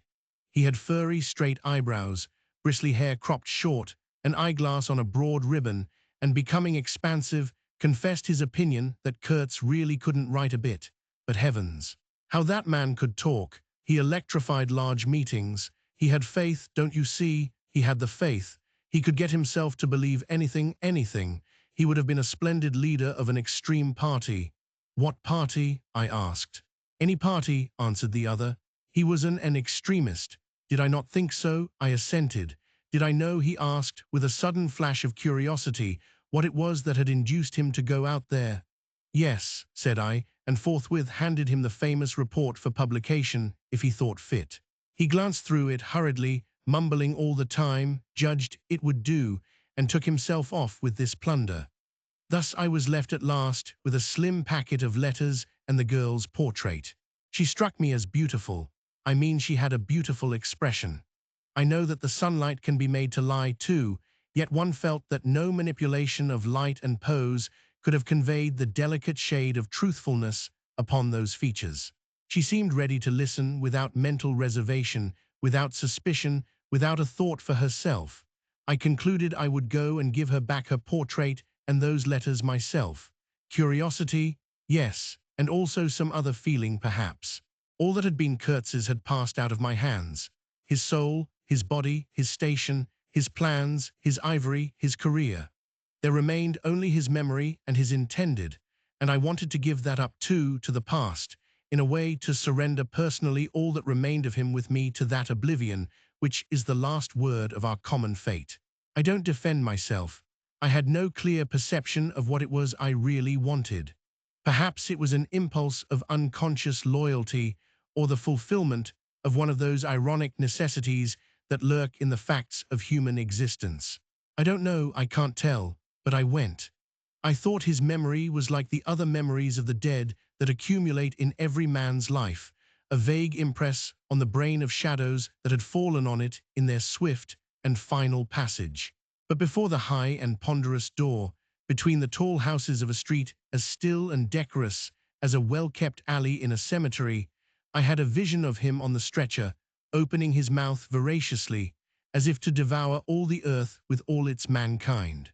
He lived then before me. He lived as much as he had ever lived, a shadow insatiable of splendid appearances, of frightful realities, a shadow darker than the shadow of the night, and draped nobly in the folds of a gorgeous eloquence. The vision seemed to enter the house with me. The stretcher, the phantom bearers, the wild crowd of obedient worshippers, the gloom of the forests, the glitter of the reach between the murky bends, the beat of the drum, regular and muffled like the beating of a heart, the heart of a conquering darkness. It was a moment of triumph for the wilderness, an invading and vengeful rush which it seemed to me I would have to keep back alone for the salvation of another soul. And the memory of what I had heard him say afar there, with the horned shapes stirring at my back, in the glow of fires, within the patient woods, those broken phrases came back to me, were heard again in their ominous and terrifying simplicity. I remembered his abject pleading, his abject threats, the colossal scale of his vile desires, the meanness, the torment, the tempestuous anguish of his soul. And later on I seemed to see his collected languid manner when he said one day, "This lot of ivory now is really mine. The company did not pay for it. I collected it myself at a very great personal risk. I am afraid they will try to claim it as theirs though. It is a difficult case. What do you think I ought to do? Resist? I want no more than justice." He wanted no more than justice, no more than justice. I rang the bell before a mahogany door on the first floor, and while I waited he seemed to stare at me out of the glassy panel, stare with that wide and immense stare embracing, condemning, loathing all the universe. I seemed to hear the whispered cry, "The horror, the horror." The dusk was falling. I had to wait in a lofty drawing room with 3 long windows from floor to ceiling that were like 3 luminous and bedraped columns. The bent gilt legs and backs of the furniture shone in indistinct curves. The tall marble fireplace had a cold and monumental whiteness. A grand piano stood massively in a corner, with dark gleams on the flat surfaces like a somber and polished sarcophagus. A high door opened, closed. I rose. She came forward, all in black, with a pale head floating towards me in the dusk. She was in mourning. It was more than a year since his death, more than a year since the news came. She seemed as though she would remember and mourn forever. She took both my hands in hers and murmured, "I had heard you were coming." I noticed she was not very young, I mean not girlish. She had a mature capacity for fidelity, for belief, for suffering. The room seemed to have grown darker, as if all the sad light of the cloudy evening had taken refuge on her forehead. This fair hair, this pale visage, this pure brow, seemed surrounded by an ashy halo from which the dark eyes looked out at me. Their glance was guileless, profound, confident, and trustful. She carried her sorrowful head as though she were proud of that sorrow, as though she would say, I alone know how to mourn for him as he deserves. But while we were still shaking hands, such a look of awful desolation came upon her face that I perceived she was one of those creatures that are not the playthings of time. For her he had died only yesterday. And by Jove, the impression was so powerful that for me too, he seemed to have died only yesterday, nay, this very minute. I saw her and him in the same instant of time, his death and her sorrow. I saw her sorrow in the very moment of his death. Do you understand? I saw them together, I heard them together. She had said, with a deep catch of the breath, I have survived, while my strained ears seemed to hear distinctly, mingled with her tone of despairing regret, the summing up whisper of his eternal condemnation. I asked myself what I was doing there, with a sensation of panic in my heart, as though I had blundered into a place of cruel and absurd mysteries not fit for a human being to behold. She motioned me to a chair. We sat down. I laid the packet gently on the little table, and she put her hand over it. You knew him well, she murmured, after a moment of mourning silence. Intimacy grows quickly out there, I said. I knew him as well as it is possible for one man to know another. And you admired him, she said. It was impossible to know him and not to admire him, was it? He was a remarkable man, I said, unsteadily. Then before the appealing fixity of her gaze, that seemed to watch for more words on my lips, I went on. It was impossible not to love him, she finished eagerly, silencing me into an appalled dumbness. How true, how true. But when you think that no one knew him so well as I had all his noble confidence, I knew him best. You knew him best, I repeated. And perhaps she did. But with every word spoken, the room was growing darker, and only her forehead, smooth and white, remained illumined by the inextinguishable light of belief and love. You were his friend, she went on. His friend, she repeated a little louder. You must have been if he had given you this and sent you to me. I feel I can speak to you, and oh, I must speak. I want you, you who have heard his last words, to know I have been worthy of him. It is not pride. Yes, I am proud to know I understood him better than anyone on earth. He told me so himself. And since his mother died, I have had no one to. I listened. The darkness deepened. I was not even sure whether he had given me the right bundle.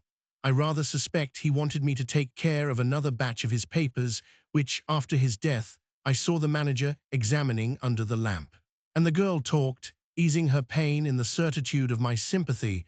She talked as thirsty men drink. I had heard that her engagement with Kurtz had been disapproved by her people. He wasn't rich enough or something. And indeed, I don't know whether he had not been a pauper all his life. He had given me some reason to infer that it was his impatience of comparative poverty that drove him out there. Who was not his friend who had heard him speak once, she was saying. He drew men towards him by what was best in them. She looked at me with intensity. It is the gift of the great, she went on, and the sound of her low voice seemed to have the accompaniment of all the other sounds, full of mystery, desolation, and sorrow, I had ever heard. The ripple of the river, the soughing of the trees swayed by the wind, the murmurs of the crowds, the faint ring of incomprehensible words cried from afar, the whisper of a voice speaking from beyond the threshold of an eternal darkness. But you have heard him, you know, she cried. Yes, I know, I said with something like despair in my heart, but bowing my head before the faith that was in her, before that great and saving illusion that shone with an unearthly glow in the darkness, in the triumphant darkness from which I could not have defended her, from which I could not even defend myself. What a loss to me, to us, she corrected herself with beautiful generosity, then added in a murmur, to the world. By the last gleams of twilight, I could see the glitter of her eyes, full of tears that would not fall. I have been very happy, very fortunate, very proud, she went on, too fortunate, too happy for a little while, and now I am unhappy for life. She stood up. Her fair hair seemed to catch all the remaining light in a glimmer of gold. I rose too. And of all this, she went on mournfully, of all his promise, and of all his greatness, of his generous mind, of his noble heart, nothing remains, nothing but a memory. You and I, we shall always remember him, I said hastily. No, she cried. It is impossible that all this should be lost, that such a life should be sacrificed to leave nothing but sorrow. You know what vast plans he had. I knew of them too. I could not perhaps understand, but others knew of them. Something must remain. His words at least have not died. His words will remain, I said, and his example, she whispered to herself. Men looked up to him, his goodness shone in every act. His example, true, I said. His example too, yes, his example, I forgot that. But I do not, I cannot believe, not yet. I cannot believe that I shall never see him again, that nobody will see him again, never, never, never.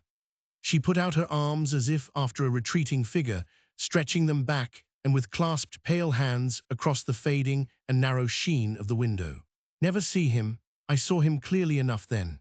I shall see this eloquent phantom as long as I live, and I shall see her too, a tragic and familiar shade, resembling in this gesture another one, tragic also, and bedecked with powerless charms, stretching bare brown arms over the glitter of the infernal stream, the stream of darkness.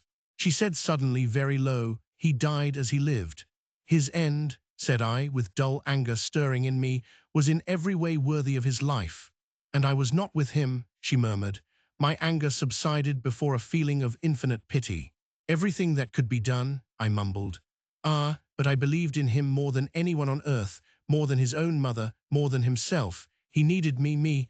I would have treasured every sigh, every word, every sign, every glance. I felt like a chill grip on my chest. Don't, I said in a muffled voice. Forgive me, I have mourned so long in silence, in silence. You were with him to the last. I think of his loneliness, nobody near to understand him as I would have understood. Perhaps no one to hear. To the very end, I said shakily. I heard his very last words. I stopped in a fright.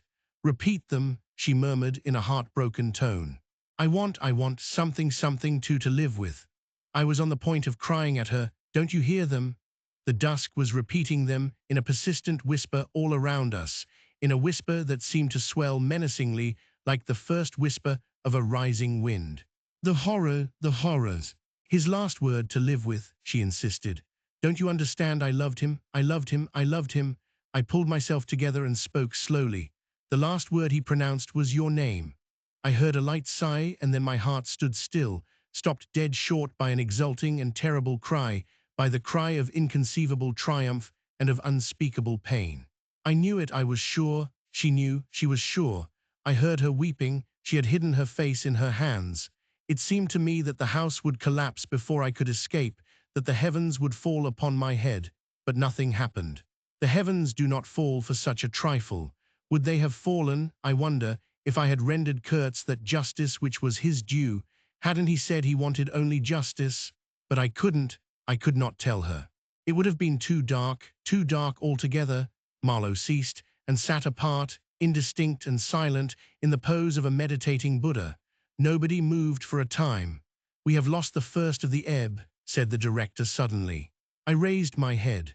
The offing was barred by a black bank of clouds, and the tranquil waterway leading to the uttermost ends of the earth flowed somber under an overcast sky, seemed to lead into the heart of an immense darkness.